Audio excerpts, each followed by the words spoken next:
Now let's start chapter number 2 of class 8th science, microorganisms, friends और foes. ठीक है, देखो माइक्रोऑर्गेनिजम्स क्या होते हैं. Microorganism, micro means microscopic level पे स्मॉल, मतलब इतनी ज़्यादा स्मॉल कि आप उसको अपनी आंखों से नहीं देख सकते, अपनी नेकेड आई से नहीं देख सकते. उसको देखने के लिए एक स्पेशल इक्विपमेंट्स लगेंगे, इंस्ट्रूमेंट्स लगेंगे उनको देखने के लिए, लाइक माइक्रोस्कोप्स. वो ऑर्गेनिजम्स जो माइक्रोस्कोप के द्वारा ही देखे जा सकते हैं उसे कहते हैं हम माइक्रो ऑर्गेनिज्म. ठीक है, अभी वो कह रहे हैं कि माइक्रो ऑर्गेनिज्म फ्रेंड्स हैं या फोर्स है. Force means harmful. ठीक है, कि माइक्रो ऑर्गेनिज्म दोस्त हैं या ये दुश्मन है, ये डेंजरस है. ठीक है, नाउ माइक्रो ऑर्गेनिजम्स का मीनिंग पता चल गया. माइक्रो मीन्स माइक्रोस्कोपिक लेवल पे स्मॉल, एंड ऑर्गेनिज्म आपको पता है लिविंग ऑर्गेनिजम्स. ठीक है, we see a large number of plants and animals around us. Besides, there are large number of small organisms which cannot be seen with our naked eyes.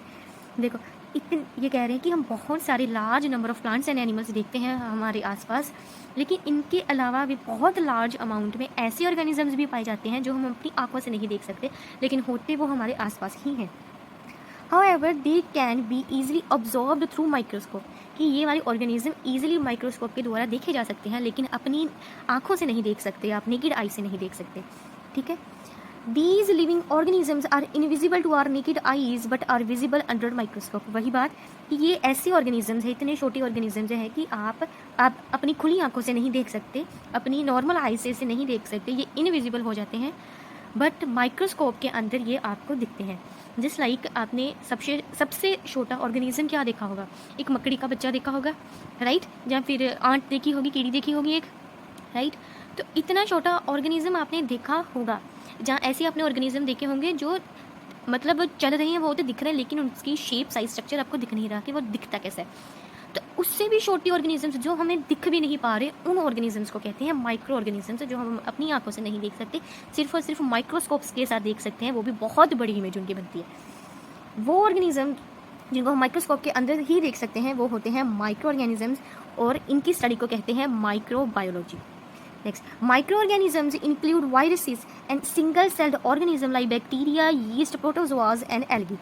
Microorganisms में क्या कौन कौन आ जाते हैं, वायरसेस आ जाते हैं, सिंगल सेल्ड ऑर्गेनिज्म आ जाते हैं, जैसे हमने चैप्टर नंबर 1 में पढ़ा था, अमीबा पढ़ा था, यूग्लिना पढ़ा था, पैरामीशियम पढ़ा था, राइट. बहुत सारी हमने सिंगल सेल ऑर्गेनिजम्स पढ़े थे पिछले चैप्टर में. They are micro organisms, they can be seen only with microscope. ठीक है, यहाँ पे बैक्टीरिया, यीस्ट, प्रोटोजोआ और एल्गी और भी एग्जांपल्स आई हैं. Now each group of organisms include some harmful organisms like foes and some useful organism like friends. अभी इन्हीं माइक्रो ऑर्गेनिज्म में से कई जो ऑर्गेनिज्म हैं वो हमारे लिए बुरे हैं, हार्मफुल हैं, जो हमारे डिसीज़ कोज करते हैं, जहाँ हमें हार्मफुल इफेक्ट देते हैं, और कई हैं जो यूजफुल ऑर्गेनिजम्स हैं. माइक्रो ऑर्गेनिजम्स कुछ अच्छे हैं, कुछ बुरे हैं ह्यूमन्स के लिए या लिविंग ऑर्गेनिजम्स के लिए.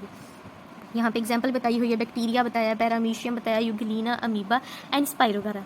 ये यहाँ पे हमने न्यू एग्जाम्पल पढ़ी है, नहीं तो ये वाली सारी तो हमने पिछले चैप्टर में पढ़ी थी. ठीक है, ओवरव्यू होगा चैप्टर का. Next, okay. The discovery of micro organism was possibly due to invention of microscope.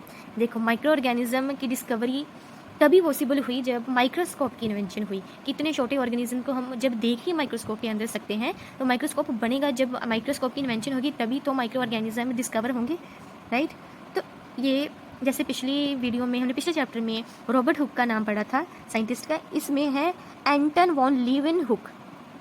वो साइंटिस्ट, वो ऐसे पर्सन थे जिन्होंने पहली बार बैक्टीरिया की एग्जिस्टेंस को एस्टेब्लिश किया था. पहली बार उन्होंने बैक्टीरिया को देखा था. ठीक है, क्या नाम है, एंटन वॉन लीवेनहुक. ठीक है. Now the help of modern microscope and other new techniques we have come to know a lot about micro organisms. क्योंकि माइक्रोस्कोप्स में भी आगे इन्वेंशंस हुई हैं, न्यू टेक्निक्स आई हैं, और तरह के मॉडर्न माइक्रोस्कोप्स आए हैं अभी. तो इससे क्या हो रहा है कि आप बहुत छोटे ऑर्गेनिज्म को बहुत अच्छे से पढ़ पा रहे हो, माइक्रो ऑर्गेनिज्म की स्टडी और अच्छी हो रही है. नेक्स्ट है टाइप्स ऑफ माइक्रोस्कोप्स और micro organisms. Types of micro organisms. Micro organisms are the oldest form of life on earth. Micro organism ऐसे जीव हैं जो इस दुनिया में बहुत मिलियंस ऑफ ईयर पहले ही आ गए थे, बहुत पुराने हैं, ये हमसे भी पुराने हैं, ये इंसानों जानवरों से भी बहुत पुराने हैं। सिंगल सेल ऑर्गेनिजम्स बहुत बहुत पुराने हैं। जब लाइफ शुरू हुई होगी उसके बाद जो फर्स्ट फॉर्म आई थी वो माइक्रो ऑर्गेनिजम्स ही थे। Certain varieties of micro organisms have existed millions of years, कि कुछ वैरायटी तो माइक्रो ऑर्गेनिज्म की ऐसी है कि वो बहुत बहुत सालों पहले से ही थे। They affected us in many ways, ठीक है। On the basis of their cell structure micro organism can be divided into 4 groups. उनके सेल स्ट्रक्चर, आपको पता है कि सारे के सारे ऑर्गेनिज्म सेल से बने हुए हैं, एंड माइक्रो ऑर्गेनिज्म इतना छोटा ऑर्गेनिज्म होता है जो एक सिंगल सेल ही होता है, ठीक है। इनको डिवाइड किया है 4 ग्रुप्स में, okay. These groups are bacteria, fungi, protozoa and some algae.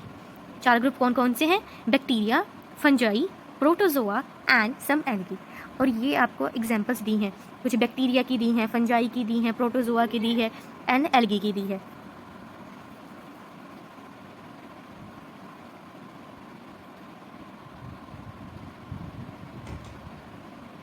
जैसे बैक्टीरिया में दिया है स्टाफाइलोकोकस, विब्रो कोलेरा, फंजाई में दिया है ब्रेड मोल्ड, यीस्ट, प्रोटोजोआ में दिया है paramecium, amoeba and Euglena, and algae में दिया है कोलेरा एंड स्पाइरोगाइरा। ये है टाइप्स ऑफ माइक्रो ऑर्गेनिज्म जिनको 4 ग्रुप्स में डिवाइड किया है, ठीक है, ये याद रखना।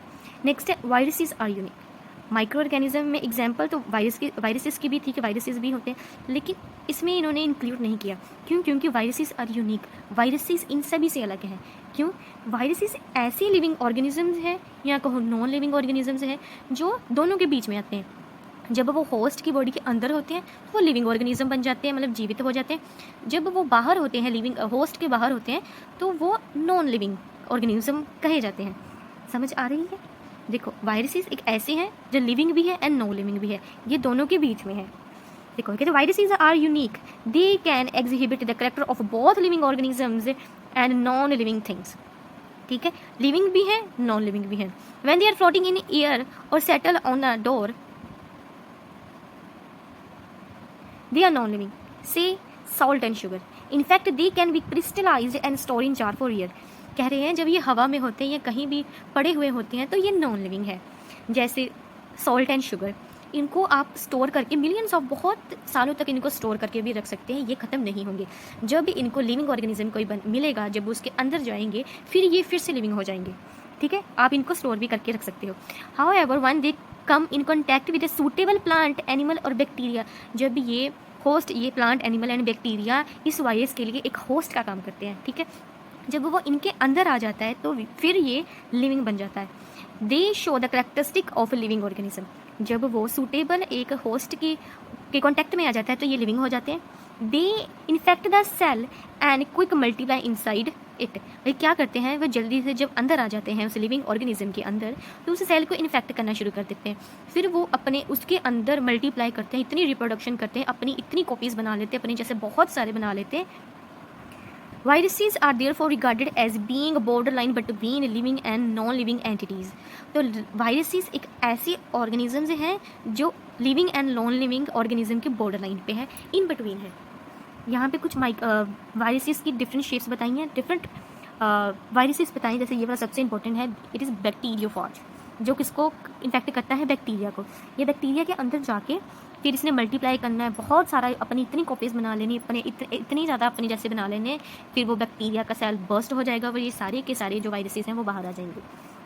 Next, where do micro organism live, तो ये माइक्रो ऑर्गेनिज्म रहते कहाँ हैं?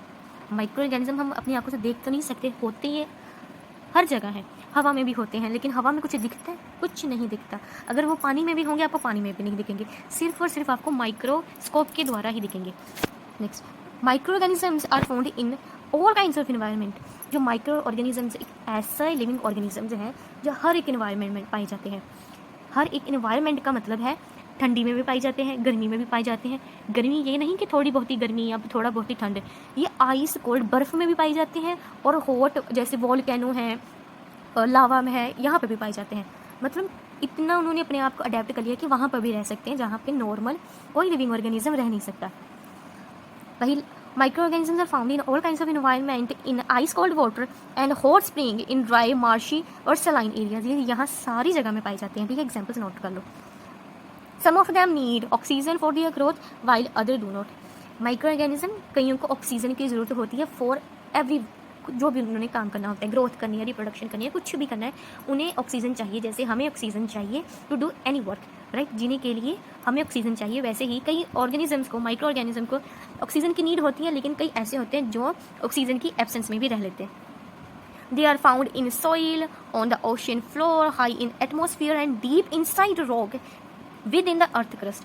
देखो ये कहाँ कहाँ पाए जाते हैं माइक्रो ऑर्गेनिज्म, सोइल मिट्टी के अंदर पाए जाते हैं, ओशन के फ्लोर मतलब ओशन के ऊपर पाए जाते हैं, समुद्र के ऊपर पाए जाते हैं, एंड ऊपर एटमॉस्फेयर के ऊपर, बहुत ऊपर भी पाए जाते हैं हवा में, एंड डीप इनसाइड रॉक्स, पत्थरों के अंदर, रॉक्स के अंदर भी पाए जाते हैं, within the earth crust, earth के नीचे, जमीन के नीचे, बहुत नीचे तक भी माइक्रो ऑर्गेनिज्म पाए जाते हैं। So micro organisms are also found in human body. ज़रूरी नहीं है कि माइक्रो ऑर्गेनिज्म बाहर ही हों, माइक्रो ऑर्गेनिज्म हमारे अंदर भी होते हैं। लाइक कह रहे हैं कि माइक्रो ऑर्गेनिजम्स हमारी बॉडी, ह्यूमन बॉडी के अंदर होते हैं, and in the bodies of plant and animals, and कुछ प्लांट एंड एनिमल के अंदर भी पाए जाते हैं ये micro organism. Our mouth, throat, nose and alimentary canal are inhabited by large number of microorganisms, thus microorganisms are found everywhere। देखो microorganisms हमारे मुंह के अंदर, थ्रोट के अंदर, नोज के अंदर, एलिमेंट्री कैनाल के अंदर, हर जगह पाए जाते हैं, इसलिए कहा जाता है कि माइक्रो ऑर्गेनिज्म हर जगह पाए जाते हैं। Next, do you no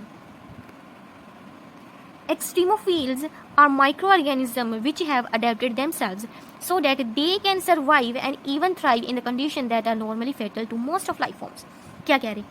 extremophiles एक ऐसे माइक्रो ऑर्गेनिज्म है, ये माइक्रो ऑर्गेनिज्म की एग्जाम्पल बताई गई है। एक्सट्रीम का मतलब होता है वेरी हार्श और डेंजरस, ठीक है, फाइल्स का मतलब होता है लविंग। ये ऐसे ऑर्गेनिजम्स हैं जो डेंजरस या हार्श कंडीशन को पसंद करते हैं। ये अपने आप को ऐसे अडेप्ट कर लेते हैं कि ये सिर्फ वहाँ पे ऐसे इन्वायरमेंट में रहती ही नहीं है, बल्कि बहुत अच्छे से ग्रो करते हैं, वेल मल्टीप्लाई करते हैं। थ्राइव का मतलब होता है कि not just survive but grow well and multiply. Okay, तो अगर हम कहें कि एक्सट्रीमोफाइल्स की अगर हम और एग्जांपल देखें तो extremophiles are tiny living things that have changed themselves so they can not only stay alive but also grow well in very harsh places. कहाँ कहाँ पे? Like boiling hot water, spring, ice, salts, lakes, acids, where most other life forms would die. कि ऐसी जगह पे भी पाए जाते हैं कि जो most of the life forms जहाँ पे ख़त्म हो जाएंगी, मर जाएंगी। फैटल मीन्स जानलेवा, ठीक है। नेक्स्ट है हाइपर थर्मोफाइल्स। हाइपर क्या होता है? Extremely, thermo means heat and files means love, ठीक है। Organism date can thrive, thrive का मतलब है कि सिर्फ वो सर्वाइव ही नहीं करते, अच्छे से ग्रो एंड वेल मल्टीप्लाई भी करते हैं, ठीक है। Even at the temperature between 80 degree Celsius to 122 degree Celsius such as those found in hydrothermal system. देखो ये ऐसे एक स्पेशल टाइनी ऑर्गेनिजम्स हैं जो एक्सट्रीमली हॉट प्लेसेस पे पाए जाते हैं एंड अच्छे से ग्रो करते हैं, चाहे वो बॉइलिंग हॉट वाटर हो या वॉल्केनो के अंदर हो। इतना देखो 100 डिग्री सेल्सियस तो वाटर का बॉइलिंग पॉइंट होता है, तो इतनी गर्म जगह पे भी वो सर्वाइव कर सकते हैं। Not just survive but they can easily multiply there, ठीक है। नेक्स्ट है hypoliths, live inside rocks in cold desert. Simple, very simple. देखो हाइपो का मतलब होता है अंदर, ठीक है, और लिथ्स का मतलब होता है स्टोन, मतलब पत्थरों के अंदर। ऐसे लिविंग ऑर्गेनिजम्स जो रॉक के अंदर पाए जाते हैं उसे कहते हैं हाइपोलिथ्स, ठीक है, कोल्ड डेजर्ट के रॉक्स में। Okay, cryophiles grow better at a temperature of 15 degree Celsius और lower, common in cold soil and polar ice, cold ocean water. देखो क्रायोफाइल्स एक ऐसे ऑर्गेनिजम्स है जो कोल्ड फ्रीजिंग, बहुत ज़्यादा ठंडी जगह में पाए जाते हैं, लाइक बर्फ़ में पाए जाते हैं या इतना ठंडी इलाके पे पाए जाते हैं, जैसे यहाँ पे लेकर 15 डिग्री सेल्सियस और लोअर, जहाँ पे नॉर्मल ऑर्गेनिजम्स नहीं रह सकते, ठीक है। नेक्स्ट हम करेंगे नेक्स्ट वीडियो में। Okay, next role of micro organisms in our life. हमारी लाइफ में माइक्रो ऑर्गेनिज्म का क्या रोल है? देखो micro organisms play an important role in our life as well as in the overall environment. Micro organism का सिर्फ हमारी life के ऊपर ही रोल नहीं, पूरे के पूरे इन्वायरमेंट के ऊपर भी रोल है। कैसे? They help in decomposition process and in maintaining the geochemical cycles like carbon and nitrogen cycle. They are useful and beneficial for mankind in many ways. However, some of them are harmful as they spoil our food and cause diseases. देखो, कहते हैं कि micro organism का role सिर्फ हमारी ही ज़िंदगी में नहीं है, पूरे के पूरे इन्वायरमेंट में भी ओवरऑल इसकी बहुत ज़्यादा इंपॉर्टेंस है। जो माइक्रो ऑर्गेनिजम्स है वो डिकम्पोजिशन का प्रोसेस करते हैं एंड बायोजियो केमिकल साइकिल को मेंटेन करके रखते हैं, लाइक कार्बन एंड नाइट्रोजन का। नाइट्रोजन इन द सेंस कि हमारे इन्वायरमेंट में जो नाइट्रोजन है वो प्लांट्स को चाहिए उनके वेरियस काम करने के लिए, वेरियस वर्क करने के लिए, लेकिन वो डायरेक्ट नाइट्रोजन को यूज़ नहीं कर सकते क्योंकि वो इनर्ट होती है, ऐसे यूज़ नहीं कर पा सकते आप उसको। तो ऐसे माइक्रो ऑर्गेनिजम्स उस नाइट्रोजन को चेंज कर देते हैं नाइट्रोजन के प्रोडक्ट्स में, जो फिर प्लांट्स एंड एनिमल्स उस नाइट्रोजन के सॉल्ट्स को यूज़ करती है। यूज़ करने के बाद वो अपना फंक्शन करती है। जब वो उसने काम कर लिया, जब प्लांट डाई हो जाता है, ख़त्म हो जाता है, तो वही नाइट्रोजन के प्रोडक्ट्स वापस ज़मीन में चले जाते हैं। ज़मीन से फिर वो वापस एयर में चले जाते हैं। मतलब हवा से जो नाइट्रोजन आई थी फिर वो घूम घाम के फिर हवा के पास एयर में ही चली गई। तो दीज आर साइकिल्स। तो माइक्रो ऑर्गेनिजम्स ये साइकिल को मेंटेन करने के लिए रिस्पॉन्सिबल है and they are very useful and beneficial for mankind in many ways. आगे हम पढ़ेंगे कि ह्यूमंस के लिए या हमारे इंसानों के लिए ये कितने बेनिफिट हैं, ये माइक्रो ऑर्गेनिजम्स कितने बेनिफिशियल हैं।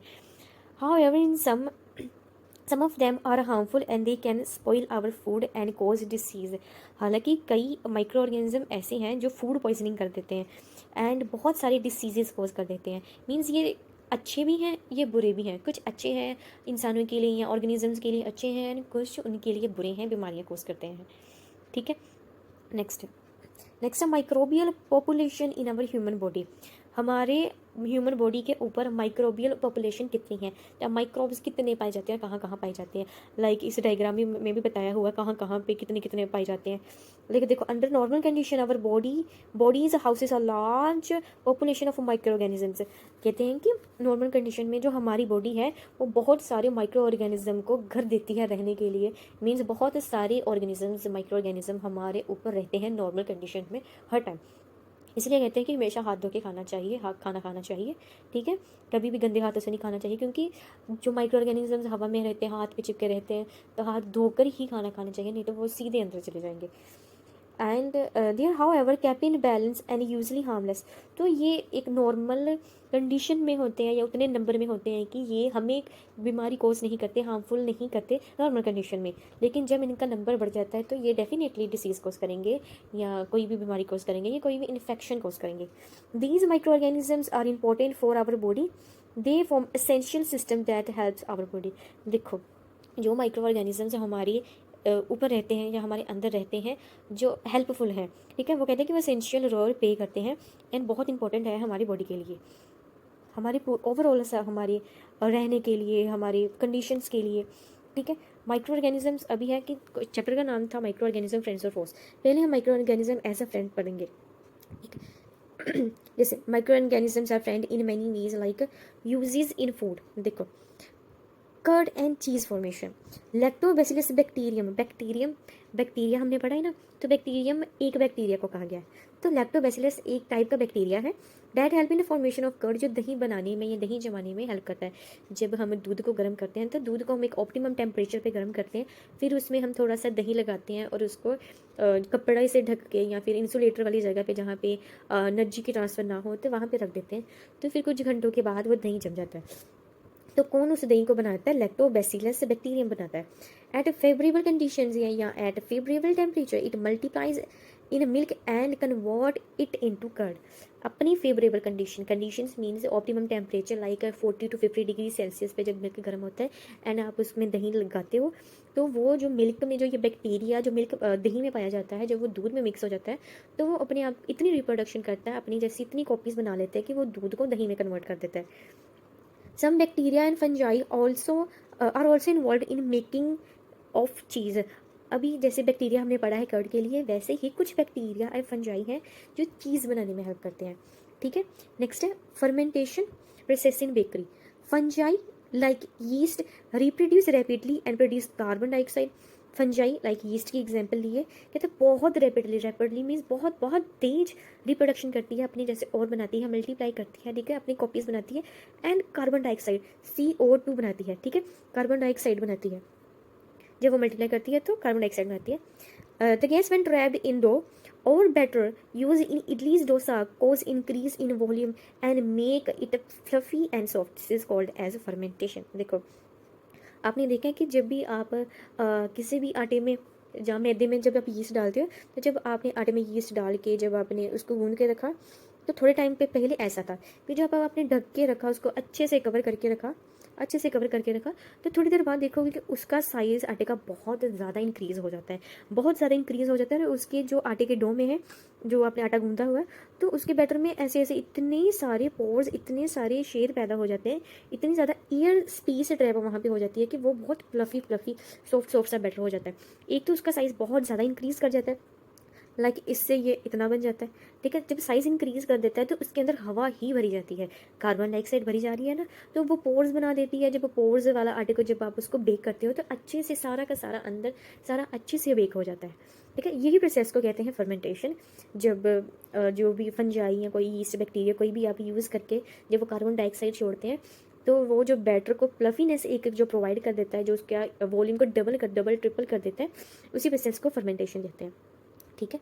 Next, alcoholic beverages. Many micro organisms are use in manufacture of alcohol wine and acetic acid.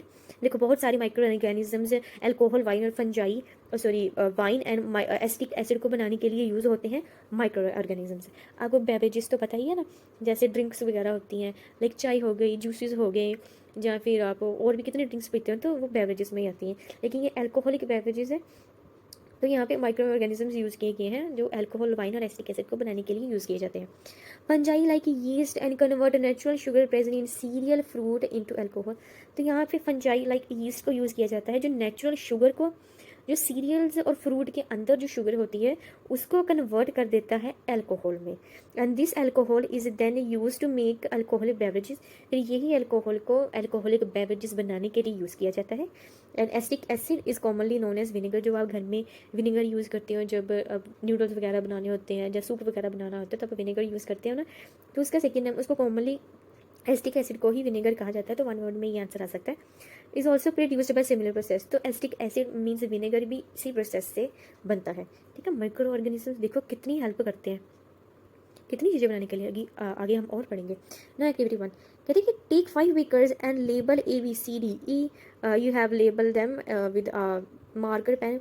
200 ml milk डालना है उन पांचों बीकर में, एंड दूध डालना है। 5 बीकर लेने ABCDE एंड 200 ml सभी में दूध डालना है, एंड उसको हीट करना है। पहले 4 को हीट करना है, लेकिन जो 5th वाला है उसको हीट नहीं करना। तो उन सारे में आपने क्या डालना है, कर्ड डाल देना है, और उसको कवर करके रख देना है इन्वर्टेड पेट्री डिश। जैसे आप दूध को दही लगा के लगाते हो ना, दही बनाने के लिए प्रोसेस वही करना है। सेम पाँचों में 200 ml दूध डाल के 4 बीकर को गर्म कर देना है, एक को रेफ्रिजरेटर में रख देना है, ठीक है। And put the separate card box, insulator container में रख देना है कि जो हीट का ट्रांसफ़र ना हो। यू मे रैप, आप उसको कवर भी करके रख सकते हो अगर आपके पास इंसुलेटर नहीं है। और thick towel to maintain their respective temperature, कि टेम्परेचर को बनाए रखने के लिए आप उसको रैप करेंगे। Put the 5th bag in refrigerator, ये मैंने बता दिया, एंड उसमें भी दही डाल दो, एंड 3-4 घंटे के लिए रहने दो, एंड डिस्टर्ब नहीं करना, एंड रिकॉर्ड करो अपनी ऑब्जर्वेशन। देखो पहले नीचे पढ़ लेते हैं कि most of micro organisms maximum growth होती है उनकी 30 degree Celsius to 45 degree celsius, लेकिन जो दूध है वो 40 से 50 डिग्री सेल्सियस में। अच्छा, 45 degree is best, 35 to 45 degree is best. उसके बाद दही जम जाता है, लेकिन अच्छा इतना नहीं जमता जो 35 टू 40 डिग्री सेल्सियस में जमता है, ठीक है।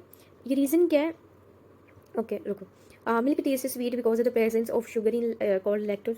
तो शुगर का कहते हैं कि मिल्क का टेस्ट स्वीट क्यों होता है, क्योंकि उसमें एक शुगर पाई जाती है जिसका नाम लैक्टोस है। And lactobacillus convert the lactose of the milk into lactic acid into curd. वही लैक्टोबैसिलस जो बैक्टीरिया है वो दूध के लैक्टोस को लैक्टिक एसिड में कर्ड में कन्वर्ट कर देता है। The longer you leave curd at room temperature the more solid taste. जैसे दही जमाते हो तो सुबह आप क्या करते हैं, दही को फ्रिज में रख देते हो। अगर थोड़ा टाइम ज़्यादा लग जाता है, वो गर्मी में पड़ा रहता है, तो क्या होता है, वो ज़्यादा बैक्टीरिया ज़्यादा ग्रो करने लग पड़ता है, तो जो दही है वो खट्टा बन जाता है, खट्टा हो जाता है। This is because increase growth of bacteria and resulting in production of more lactic acid. तो ऐसा वही क्यों होता है कि जब आप क्योंकि बैक्टीरिया ने, जो कर्ड के अंदर वाला बैक्टीरिया है, उसने गर्मी में ही अपनी रिप्रोडक्शन करनी है, अपने जैसे और बनाने हैं और दही में कन्वर्ट करना है, राइट। जब ज़्यादा देर तक वो गर्मी में पड़ा रहेगा तो लैक्टिक एसिड प्रोड्यूस हो ही जाएगा, तो दही को और खट्टा कर ही जाएगा। तो लाइक जब कड़ी वगैरह बनानी होती है तो कई बार जो मम्मियाँ हैं वो क्या करती हैं, दही को बाहर रख देती हैं रूम टेम्परेचर पे कि थोड़ी देर उसको खट्टा हो लेने दो, फिर हम इसकी कड़ी बनाएंगे। तो वो कड़ी बहुत खट्टी बड़ी अच्छी बनती है, ठीक है। अभी हमने ये देखा कि जो कर्ड है उसका और अच्छा टेम्परेचर है 35 to 45 डिग्री सेल्सियस पे अच्छा दही जमता है। अभी ऑब्जर्वेशन जो हमने 5 बीकर लिए थे ABCDE, देखो कहते कि आप बताओ, पहले वाले बीकर को 40 डिग्री सेल्सियस पे इन्होंने क्या किया, हीट किया। सेकेंड वाले को 50 पे, थर्ड वाले को 60 पे, डी वाले को जो है 100 डिग्री सेल्सियस पे, और ई वाले को तो आपने रेफ्रिजरेटर में ही कर दिया। अभी देखो किस किस में कर्ड बनेगा और किस किस में नहीं बनेगा। देखो 35 to 45 डिग्री सेल्सियस मैंने बताया ऑप्टिमम टेम्परेचर है कि यहाँ पे दही बनेगा ही बनेगा, तो ए वाले बीकर में तो दही बनेगा, ठीक है। सेकंड वाला 50 डिग्री सेल्सियस, 45 से तो 5 डिग्री ज़्यादा है, यहाँ पे दही बनेगा तो सही, लेकिन ए वाले बीकर के जैसा अच्छा दही नहीं बनेगा, तो लेकिन बनेगा ज़रूर, तो यहाँ पे भी हम टिक लगा देते हैं। ओके, जो C एंड D है यहाँ पे टेम्परेचर बहुत ज़्यादा है, बहुत ज़्यादा है कि बैक्टीरिया को इतना टेम्परेचर नहीं चाहिए। क्या होता है, जब आप ज़्यादा टेम्परेचर प्रोवाइड कर देते हो तो अंदर वाला जो बैक्टीरिया है वो ख़त्म हो जाता है, वो मर जाता है, क्योंकि सारे बैक्टीरिया, सारे माइक्रो ऑर्गेनिजम्स इतने ज़्यादा टेम्परेचर पे जी नहीं सकते, सारे नहीं जी सकते, कुछ हैं जो जी सकते हैं, जिनके हमने एग्जांपल्स पढ़ी। तो जो लैक्टोबैसिलस बैक्टीरिया है इस टेम्परेचर के बाद 50 डिग्री सेल्सियस के बाद वो वीक हो जाता है, ख़त्म हो जाता है, तो 60 डिग्री सेल्सियस पे ये नहीं बनेगा, एंड 100 डिग्री सेल्सियस तो बहुत ही ज़्यादा है, ये बैक्टीरिया सारा का सारा ख़त्म हो जाएगा, दूध जो है वो स्टरलाइज हो जाएगा एकदम, कोई उसमें बैक्टीरिया वगैरह कुछ नहीं होगा, एकदम साफ़ सुथरा, तो कर्ड तो बिल्कुल ही नहीं बनेगा। और ई वाले में तो दही बन ही नहीं सकता। क्यों नहीं बन सकता? क्योंकि दही को बनाने के लिए जो दूध का टेम्परेचर 45 तक होना चाहिए, 35 to 45 डिग्री सेल्सियस होना चाहिए, तो ये तो 5 to 8 डिग्री सेल्सियस बहुत ज़्यादा ठंडा है। दूध को इतनी ठंडी में बैक्टीरिया, जो लैक्टोबैसिलस बैक्टीरिया है, वो वहाँ पे मल्टीप्लाई कर ही नहीं पाएगा, क्योंकि वो सिर्फ गर्मी में ही कर सकता है और उतने टेम्परेचर में ही अच्छी मल्टीप्लिकेशन कर सकता है। इतनी ठंडी में तो वो बिल्कुल नहीं कर सकता, तो इसमें भी नहीं होगा। तो सिर्फ ए एंड बी में अच्छी ग्रोथ होगी, अच्छा दही जमेगा, बनेगा, लेकिन जो बी वाले में इतना अच्छा नहीं जमेगा जैसे ए में जमेगा, ठीक है। एंड सी डी में तो जमेगा ही नहीं, एंड ई की तो बात ही छोड़ दो, ठीक है। नेक्स्ट करें, sewage treatment. Okay, sewage treatment. Some bacteria are use in biological treatment of a sewage and industrial waste called effluent, this process is called as bio augmentation. देखो कई बैक्टीरिया ऐसे होते हैं जो सीवेज को साफ़ करने में हेल्प करते हैं, ट्रीटमेंट के लिए हेल्प करते हैं। सीवरेज आप सभी को पता है क्या होता है, जो भी किचन का वेस्ट, हाउस का वेस्ट, टॉयलेट का वेस्ट या फैक्ट्रीज़ का वेस्ट, सारा का सारा जो वेस्ट है एक जगह से जाता है, उसको हम सीवेज कहते हैं, राइट। तो उसमें सारा का सारा गंदा पानी होता है। तो माइक्रो ऑर्गेनिजम्स क्या करते हैं, ऐसा ट्रीटमेंट है जो जिसमें माइक्रो ऑर्गेनिज्म डाल के आप उस गंदे पानी को साफ़ बना सकते हैं, आगे प्रोसेस करके, प्यूरिफिकेशन वगैरह आगे प्रोसेस करके आप उसको पानी को इतना साफ़ कर सकते हैं कि आप उस पानी को फिर दोबारा रीयूज़ कर सकते हैं। वही इंडस्ट्रियल के भी जो वेस्ट है, जो भी केमिकल्स वगैरह है, रिवर में जाने से पहले वो सारा गंदा सामान रिवर से जाने से पहले उसकी ट्रीटमेंट होती है, प्रॉपर ट्रीटमेंट होती है, जो माइक्रो ऑर्गेनिज्म से ही करते हैं, एंड उस पानी को इतना सूटेबल करते हैं कि सारे प्लूटेंट्स निकाल देते हैं, उसके बाहर एकदम साफ़ कर देते हैं। तो इस प्रोसेस को कहते हैं बायो एग्यूमेंटेशन। ये याद कर लो कि ऐसा प्रोसेस जहाँ पे बेनिफिशियल बैक्टीरिया को यूज़ करके आप गंदे पानी के प्लूटेंट्स, मेटल, नॉन मेटल, सारा गंदी चीज़ें आप उससे निकाल के पानी को सूटेबल बना देते हैं कि इस पानी को फिर से यूज़ किया जा सके। फील्ड्स वगैरह में भी, कहीं में भी यूज़ कर सकते हैं, ठीक है। नेक्स्ट, जो ये वाला पेज है ना, ये सबसे इंपॉर्टेंट है, सबसे इंपॉर्टेंट, बहुत ज़्यादा पढ़ने वाला है। Okay, importance in human health, किसकी? माइक्रो ऑर्गेनिजम्स की। Many microorganisms present in alimentary canal of some animals like cows help in digestion and absorption of food. देखो जो काउज हैं, लाइक जो रूमिनेंट्स हैं, जो ऐसे ऑर्गेनिज्म हैं, उनके ना एलिमेंट्री कैनाल में बहुत सारे माइक्रो ऑर्गेनिजम्स पाए जाते हैं, मोस्टली बैक्टीरिया। तो ये क्या करते हैं, ये उनके उस खाने के डाइजेशन में हेल्प करते हैं, उसको खाने को पचाने के लिए हेल्प करते हैं, एंड उस खाने में से न्यूट्रिएंट्स लेने के लिए, उसकी एब्जॉर्प्शन के लिए उससे भी हेल्प करते हैं। कौन करता है? माइक्रो ऑर्गेनिजम्स करते हैं। The bacteria present in our large intestine help in bowel movement. जो हमारे लार्ज इंटेस्टाइन में जो बैक्टीरिया पाए जाते हैं वो बाउल मूवमेंट में हेल्प करते हैं। लार्ज इंटेस्टाइन में जो बाउल मूवमेंट होती है ना, जब जो वेस्ट प्रोडक्ट आगे आगे आगे आगे जाता है, जहाँ उनमें से न्यूट्रिएंट्स निकालने होते हैं, तो वो बैक्टीरिया उसमें हेल्प करता है। Next microorganism, second micro organisms are also used in production of antibiotics. देखो बहुत सारे एंटीबायोटिक्स माइक्रो ऑर्गेनिजम्स की वजह से बनती है, ये याद रख लो, ये भूलना मत। Antibiotics are chemicals that inhibit the growth of harmful micro organism by affecting their life process. देखो एंटीबायोटिक्स ऐसे केमिकल्स होते हैं जो बाहर बनते हैं, वहाँ पे लेबोरेटरीज वगैरह में बनाते हैं, तो वो क्या करते हैं, जो हार्मफुल माइक्रो ऑर्गेनिजम्स है ना, उनको मल्टीप्लाई होने से रोकते हैं, उनके जो लाइफ प्रोसेस को अफेक्ट कर देते हैं, उनको मल्टीप्लाई नहीं करने देते, उनको रिप्रोडक्शन नहीं करने देते। For example penicillin is an antibiotic obtain from fungus Penicillium notatum. देखो एग्जाम्पल बताई गई है कि पेनिसिलियम जो कि एक एंटीबायोटिक है जो हमें फंगस से मिलती है। फंगस क्या है, एक माइक्रो ऑर्गेनिज्म है।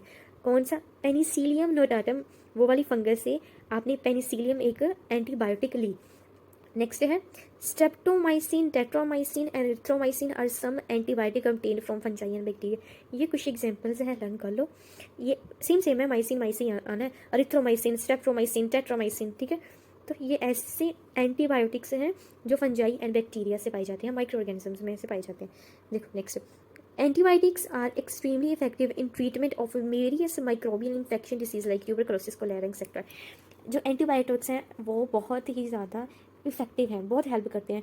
जब कोई भी जैसे यहाँ पे एग्जांपल दी, कोई भी डिसीज इन्फेक्शन हो जाती है लाइक टीबी, ट्यूबरकुलोसिस, कोलेरा और भी तरह की जब बीमारी, टाइफाइड वगैरह हो जाता है, तो एंटीबायोटिक्स देते हैं पर्सन को। तो वो जो एंटीबायोटिक्स लेता है तो वो उसकी ट्रीटमेंट के लिए हेल्प करता है, ठीक है, उस डिसीज़ की कोजिंग कम कर देता है। However antibiotic should be taken only on the advice of qualified doctor. देखो एंटीबायोटिक्स तब ही खानी चाहिए और उतनी ही खानी चाहिए जितनी एक डॉक्टर, क्वालिफाइड डॉक्टर ने कही हो कि एक दिन में कितनी खानी है कि नहीं खानी है, आधी खानी है, पूरी खानी है, ठीक है। And that too only prescribe dosage, तो उतनी ही खानी है जितनी डॉक्टर ने कहना है, ज़्यादा अपने दिमाग लगा के ज़्यादा नहीं खा लेनी। फॉर द प्रिस्क्राइब ड्यूरेशन, उतने टाइम के लिए ही खानी है, उतनी ही खानी है, ठीक है, ज़्यादा नहीं खानी। एंटीबायोटिक्स अच्छी नहीं होती, ज़्यादा खानी अच्छी नहीं होती, क्योंकि हमारे अंदर वैसे इम्यून सिस्टम चलता है, हमारे अंदर खुद एंटीबॉडीज़ बनती हैं उस बीमारियों के अगेंस्ट, तो वो खुद ही उसको ख़त्म कर देती हैं। अगर ज़्यादा ज़रूरत पड़ती है तभी डॉक्टर एंटीबायोटिक्स की सजेशन करते हैं कि थोड़ी सी ले लो, जल्दी ठीक हो जाओगे, ठीक है। लेकिन ऑलरेडी जो हमारे अंदर बन रहा है हम बाहर से क्यों लें? अगर हम बाहर से वो एंटीबायोटिक्स लेंगे तो हमारे अंदर जो एंटीबॉडीज़ हैं वो उतनी नहीं बनेंगी, तो हमेशा हमें दवाई खा के ही ठीक होना पड़ेगा। Not completely the prescribed cause may make them ineffective when use in future. वही कि अगर आप बिना प्रिस्क्रिप्शन के खाओगे तो फ्यूचर में वो असर करना ही ख़त्म कर देंगी। If they are taken when not really required they may kill some of the useful bacteria in our body. अगर ज़रूरत नहीं है, अगर ठीक हो और फिर भी आप एंटीबायोटिक्स ले रहे हो, तो वो क्या करेंगी, आपके अंदर जो good bacteria, good micro organisms है ना, उनको भी किल कर देंगे, उनको भी ख़त्म कर देंगी। Next third, when micro organisms like bacteria और viruses enter our body, they are recognised by special kind of blood cells. अब जितने भी बाहर से हार्मफुल माइक्रो ऑर्गेनिज्म जब हमारे अंदर आते हैं, लाइक बैक्टीरिया और फंजाई हार्मफुल वाले, जब हमारे अंदर आते हैं तो हमारे जो ब्लड सेल्स है ना, इनमें एक पावर होती है कि ये रिकॉग्नाइज कर लेते हैं, ये पता कर लेते हैं कि ये तो बाहर का, ये हार्मफुल है, तो इसको हमने किल करना है। तो वो जो हमारे ब्लड सेल्स हैं उसको रिकॉग्नाइज कर लेते हैं, and these get stimulated to produce antibodies. जब हमारे ब्लड सेल्स रिकॉग्नाइज कर लेते हैं कि ये चीज़ें बाहर की आ गई हैं, ये हार्मफुल है, ये डिसीज़ को कोज करेंगी, तो हमारे अंदर वो एंटीबायोटिक्स बना देती हैं, एंटीबॉडीज़ जनरेट कर देती हैं। जो एंटीबॉडीज़ जब बन जाती हैं तो उन माइक्रो ऑर्गेनिज्म को किल कर देती हैं। Antibodies identify and destroy such disease causing organisms.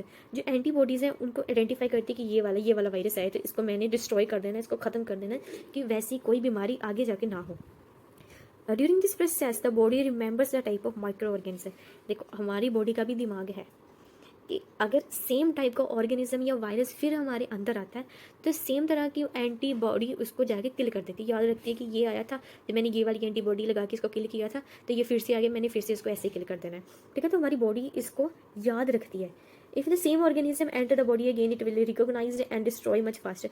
वही बात है, अगर सेम ऑर्गेनिज्म फिर एंटर हो जाता है हमारी बॉडी में तो वो जल्दी किल हो जाता है, जल्दी किल कर देती है हमारी उसको बॉडी, क्योंकि उसको पता होता है कि ये वाला पहले भी आएगा था तो इसको ऐसे ही किल करना है।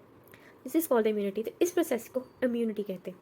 So immunity is therefore the natural ability of an organism to have an inbred mechanism to resist and destroy the infection that some microorganism may cause।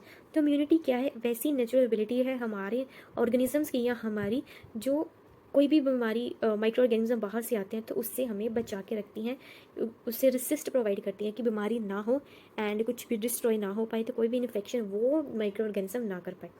ठीक है, नेक्स्ट है immunity through vaccination.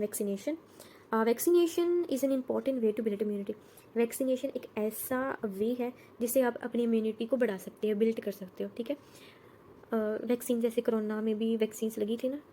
Vaccine produce immunity to disease by stimulating the production of antibodies.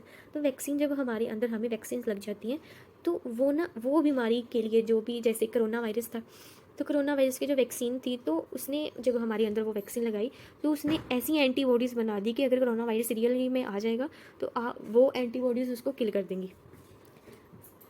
Vaccines are suspensions of killed or weakened microorganisms or product or derivatives of such microorganisms. The most common method of administering vaccines is by inoculation. However, some vaccines are given orally also. देखो vaccines क्या होती हैं, vaccines जहाँ तो killed micro organisms होते हैं उसके अंदर, जहाँ फिर जो माइक्रो ऑर्गेनिज्म हीट किल्ड होते हैं, जहाँ फिर बहुत वीक माइक्रो ऑर्गेनिजम्स होते हैं जो अंदर जाके डिसीज़ तो कॉज नहीं करेंगे लेकिन उसके अगेंस्ट एंटीबॉडी बना देंगे कि जब वो एंटीबॉडी बन जाएगी तो अगर रियली में कोई वैसा माइक्रो ऑर्गेनिज्म रियलिटी में आ जाता है तो एंटीबॉडीज ऑलरेडी पहले बनी होंगी तो उसको वो जल्दी से जल्दी माइक्रो ऑर्गेनिज्म को वो किल कर देगी। ठीक है, तो वैक्सीन्स को ज़्यादातर वो इंजेक्शन लगा के ही अंदर भेजते हैं, तो कहते हैं कि कई वैक्सीन्स ऑरली अंदर मुंह में सीधे दवाइयों की जैसे भी अंदर ली जा सकती है। Next, do you know Edward Jenner was an English doctor who pioneered the vaccination process. pioneered means introduce, कि एडवर्ड जेनर वो डॉक्टर थे जिन्होंने वैक्सीनेशन को पहली बार इंट्रोड्यूस किया। एंड 1796 में क्या हुआ, inoculation with cowpox gave immunity to smallpox, कि जब काउ पॉक्स वैक्सीन जब लगाई गई तो उससे स्मॉल पॉक्स को इम्यूनिटी मिली। स्मॉल पॉक्स पता क्या था कि स्मॉल पॉक्स एक ऐसी बीमारी थी, जैसे कोरोना वायरस आया ना अभी, वैसे तभी महामारी थी, लाखों हज़ारों लाखों इसने इस बीमारी ने, इस डिसीज़ ने लोगों को मार दिया था। तो हर जगह स्मॉल पॉक्स, हर जगह ये बीमारी फैल गई थी। तो जब इन्होंने वैक्सीन बनाई तो काउ पॉक्स जब इन्होंने लगाई एज अ वैक्सीन, तो वो बीमारी जो वो वैक्सीन जब लगाई तो वो स्मॉल पॉक्स बीमारी को होने नहीं दे रही थी। मीन्स उसने उसके अगेंस्ट इम्यूनिटी प्रोवाइड की। काउ पॉक्स वैक्सीन ने स्मॉल पॉक्स बीमारी होने नहीं दी, मीन्स उसके अगेंस्ट एंटीबॉडीज बना दी होंगी। जब वो माइक्रो ऑर्गेनिज्म जो भी अंदर आया तो उसको किल कर दिया। इससे क्या हुआ कि जो स्मॉल पॉक्स जो बीमारी थी वो धीरे धीरे धीरे करके ख़त्म हो गई। तो इससे क्या हुआ है, काउंटलेस लाइव्स को सेव किया गया, अनगिनत लोगों की ज़िंदगियों को बचाया गया ये काउ पॉक्स ने, जिसने इम्यूनिटी प्रोवाइड की थी किसके अगेंस्ट, स्मॉल पॉक्स के अगेंस्ट, जिसने महामारी फैलाई हुई थी। तो smallpox has now been eradicated from the world. देखो अभी जो स्मॉल पॉक्स जो बहुत पुरानी जो महामारी आई थी तब के टाइम पे, बहुत पुरानी बात है, तो अभी ये ऐसा डिसीज़ है जो अभी इस टाइम इस वक्त नहीं पाया जाता, वो बिल्कुल ही ख़त्म हो गया है। कोई भी एक भी केस नहीं पाया जाता स्मॉल पॉक्स का अभी। इरेडिकेटेड मतलब कोई भी एक भी केस उसके बाद नहीं आया है। ठीक है, याद रखना ये नेम्स वगैरह। नेक्स्ट है micro organisms in agriculture. Some bacteria and blue green algae like cyanobacteria. याद रखो सियानोबैक्टीरिया ही ब्लू ग्रीन एल्गी है एंड ब्लू ग्रीन एल्गी ही सियानोबैक्टीरिया है। देखिए some bacteria like blue green algae and cyanobacteria are able to fix for plant use atmospheric nitrogen into usable form of salt and nitrogen. जैसे मैंने starting में बताया कि जो प्लांट्स हैं उनको नाइट्रोजन की ज़रूरत है। नाइट्रोजन उन्होंने अपने वेरियस प्रोसेस करने के लिए, अपने अलग अलग काम करने के लिए नाइट्रोजन की उनको यूज़ है। जैसे नाइट्रोजन 70 to 78% नाइट्रोजन हमारे एटमॉस्फेयर में तो है, लेकिन वो जो नाइट्रोजन है वो इनर्ट है, वो ऐसे ही रिएक्शन नहीं करती किसी के भी साथ। तो वो नाइट्रोजन को चाहिए तो है, प्लांट्स को चाहिए तो है, तो क्या करते हैं सम बैक्टीरिया उस नाइट्रोजन को तोड़ के उसके प्रोडक्ट्स बना देते हैं या उसके साल्ट्स बना देते हैं। लाइक नाइट्रोजन के साथ हाइड्रोजन को जोड़ दिया, उसके साल्ट्स नाइट्रेट्स बना दिए, नाइट्राइट्स बना दिए कि उसमें नाइट्रोजन तो हो गई। फिर जो ये साल्ट्स हैं वो प्लांट देन यूज़ करते हैं एंड अपने वेरियस प्रोडक्ट्स बनाते हैं, वेरियस अपने कामों के लिए जो भी उन्होंने काम करने थे तो उनको काम करने के लिए ये वाले नाइट्रोजन के प्रोडक्ट यूज़ करते हैं। तो देखो चाहिए तो थे ही, प्लांट्स को नाइट्रोजन चाहिए था लेकिन वो एज इट इज़ नहीं ले सकता था, लेकिन माइक्रो ऑर्गेनिज्म ने हेल्प किया तभी एक प्लांट को नाइट्रोजन की जो डिमांड थी उसकी पूरी हुई, उसको नाइट्रोजन मिली। They are called biological nitrogen fixer. वो माइक्रो ऑर्गेनिज्म जो नाइट्रोजन को नाइट्रोजन के सांस में कन्वर्ट कर देते हैं, प्लांट उस नाइट्रोजन को यूज़ कर लेते हैं, वो माइक्रो ऑर्गेनिजम्स को कहते हैं biological nitrogen fixers. Next examples हैं rhizobium lives in symbiotic association in the root nodules of leguminous plants and enrich the soil with nitrogen compounds. देखो leguminous plants के root nodules में rhizobium पाया जाता है, ठीक है। ऐसा वही नाइट्रोजन फिक्सर है या ऐसा माइक्रो ऑर्गेनिज्म है जो क्या करता है, एटमॉस्फेरिक नाइट्रोजन को नाइट्रोजन के कंपाउंड्स में कन्वर्ट करता है, फिर ये लेग्यूमिनस प्लांट को देता है, फिर प्लांट उसको यूज़ करके अपने बाई प्रोडक्ट्स बनाते हैं एंड बदले में राइजोबियम को खाना मिलता है और उसको रहने के लिए जगह मिलती है। इसीलिए तो ये सिम्बायोटिक एसोसिएशन करते हैं, ठीक है। एंड सोइल की भी जो फर्टिलिटी है उसको इंक्रीज कर देता है नाइट्रोजन के कंपाउंड्स को डाल के। Okay, some cyanobacteria do same in rice field. जैसे राइजोबियम में लेग्यूमिनस प्लांट की हेल्प की, वैसे ही साइनोबैक्टीरिया कुछ राइस फील्ड की हेल्प करता है and with the root of cycas plant. Okay, next do you know probiotics, dietary supplements of live bacteria और यीस्ट। प्रोबायोटिक्स ऐसे जैसे ORS है ना, ORS आप पीते हो तो कई ORS ऐसे आते हैं कि जिसमें प्रोबायोटिक्स भी होते हैं। उसमें क्या होता है, लिविंग माइक्रो ऑर्गेनिजम्स होते हैं लाइक बैक्टीरिया एंड यीस्ट, ठीक है। तो living means live micro organisms होते हैं उसमें, तो आप उसको जब लेते हो तो बेटर फील करते हो, डायरिया वगैरह जब हो जाता है ना, तो इससे आप बेनिफिट मिलता है, मतलब जल्दी से ये वाली बीमारी है जल्दी से ठीक हो जाती है। तो प्रोबायोटिक्स क्या है, लिविंग जीवित बैक्टीरिया और यीस्ट होते हैं उसमें, can prevent and treat disease through a number of mechanisms. One way by interacting directly with the disease causing microbes, it harder for them to cause disease. An example, this is an injection of probiotic bacteria to prevent or treat diarrhea. वही बताया गया है कि disease causing microbes को इतना वो hard कर देते हैं कि वो अपनी रिप्रोडक्शन नहीं कर पाते, अपनी मल्टीप्लिकेशन नहीं कर पाते, ये उनकी उसको रोक देती है, स्टॉप कर देती है। तो लाइक डायरिया वगैरह जब हो जाता है तो आप प्रीबायोटिक्स लेते हो जिससे आपका जो डायरिया है वो ठीक हो जाता है जल्दी, ठीक है। वही जो पानी की कमी हो जाती है लूज मोशन से या वोमिटिंग से, तो ये खाना पानी से ठीक हो जाते हैं। तो these organisms reinforce the natural bacterial barrier that exist on the lining of digestive tract. Thus they provide additional protection against pathogenic organism that can cause diarrhea. वही सेम बात लिखी हुई है, ठीक है। नेक्स्ट है यूज इन एनर्जी और fuel production. Micro organism produce ethanol bye fermentation of sugar and produce methanol in the biogas reactors. देखो माइक्रो ऑर्गेनिज्म सीधी सीधी बात है कि फर्मेंटेशन के प्रोसेस से इथेनॉल और मीथेन बनती है एंड जो ये दोनों के दोनों जो प्रोडक्ट्स हैं ये एनर्जी की प्रोडक्शन बनाने के लिए यूज़ किए जाते हैं, ठीक है। Simple cleaning the environment. When a plant or animal die, it leaves behind nutrients and energy in the organic material that formed its body structure. देखो जब प्लांट और एनिमल कोई भी जब खत्म हो जाता है, जब मर जाता है, तो उसका जो पूरा देखो प्लांट और एनिमल क्या ऑर्गेनिक मैटर है सारा का सारा, ठीक है। उसकी बॉडी किससे बनी हुई है, सेल से बनी हुई है, ऑर्गेनिक मैटर है, उसमें कितना न्यूट्रिएंट वगैरह है। तो ऐसे माइक्रो ऑर्गेनिज्म क्या करते हैं, उसके ऊपर फीड करते हैं, उसको खाते हैं, खा के उसको ख़त्म कर देते हैं, उसको ना जो उसको मिट्टी में तब्दील कर देते हैं, मिट्टी में मिक्स कर देते हैं, ठीक है। तो पूरा का पूरा एक कितना बड़ा प्लांट होता है और एनिमल होता है, तो उसको खा के उसको इतना ख़त्म कर देते हैं कि उसको ज़मीन में मिक्स कर देते हैं। तो ज़मीन में कितने सारे फिर न्यूट्रिएंट्स ज़मीन को मिट्टी को वापस मिल जाते हैं ऐसे ही। उसको कहते हैं डिकम्पोजर से, ये काम करते हैं, डिकम्पोजिशन का काम करते हैं।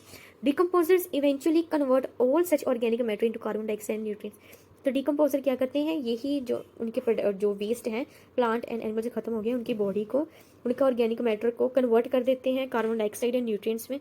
एंड दीज न्यूट्रिएंट्स कौन से होते हैं, नाइट्रोजन होता है, फॉस्फोरस होता है, मैग्नीशियम होता है, कार्बन होता है, नाइट्रोजन, कितना कुछ होता है। ये न्यूट्रिएंट्स सॉइल के अंदर चले जाते हैं, become the part of soil के अंदर मिक्स हो जाते हैं। एंड सॉइल को तो ये सारे के सारे न्यूट्रिएंट्स चाहिए जिससे वो फर्टाइल हो जाती है, उपजाऊ हो जाती है, बहुत ज़्यादा उपजाऊ हो जाती है। This process eventually replenish nutrient back to the ecosystem.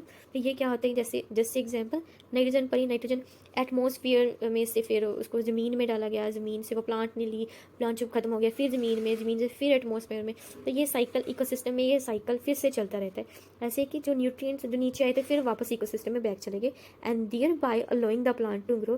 तो जितनी उपजाऊ ज़मीन होगी तो उतना अच्छा प्लांट ग्रो करेगा, जितने ज़्यादा न्यूट्रिएंट्स उस सॉइल में होंगे, ठीक है। So bacteria and fungi are some of common decomposers. तो बताया कि जो बैक्टीरिया फंजाई है कॉमन डिकम्पोजर्स हैं। तो आज के लिए इतना ही, बाकी हम नेक्स्ट वीडियो में करेंगे। Thank you so much. Microorganisms as force.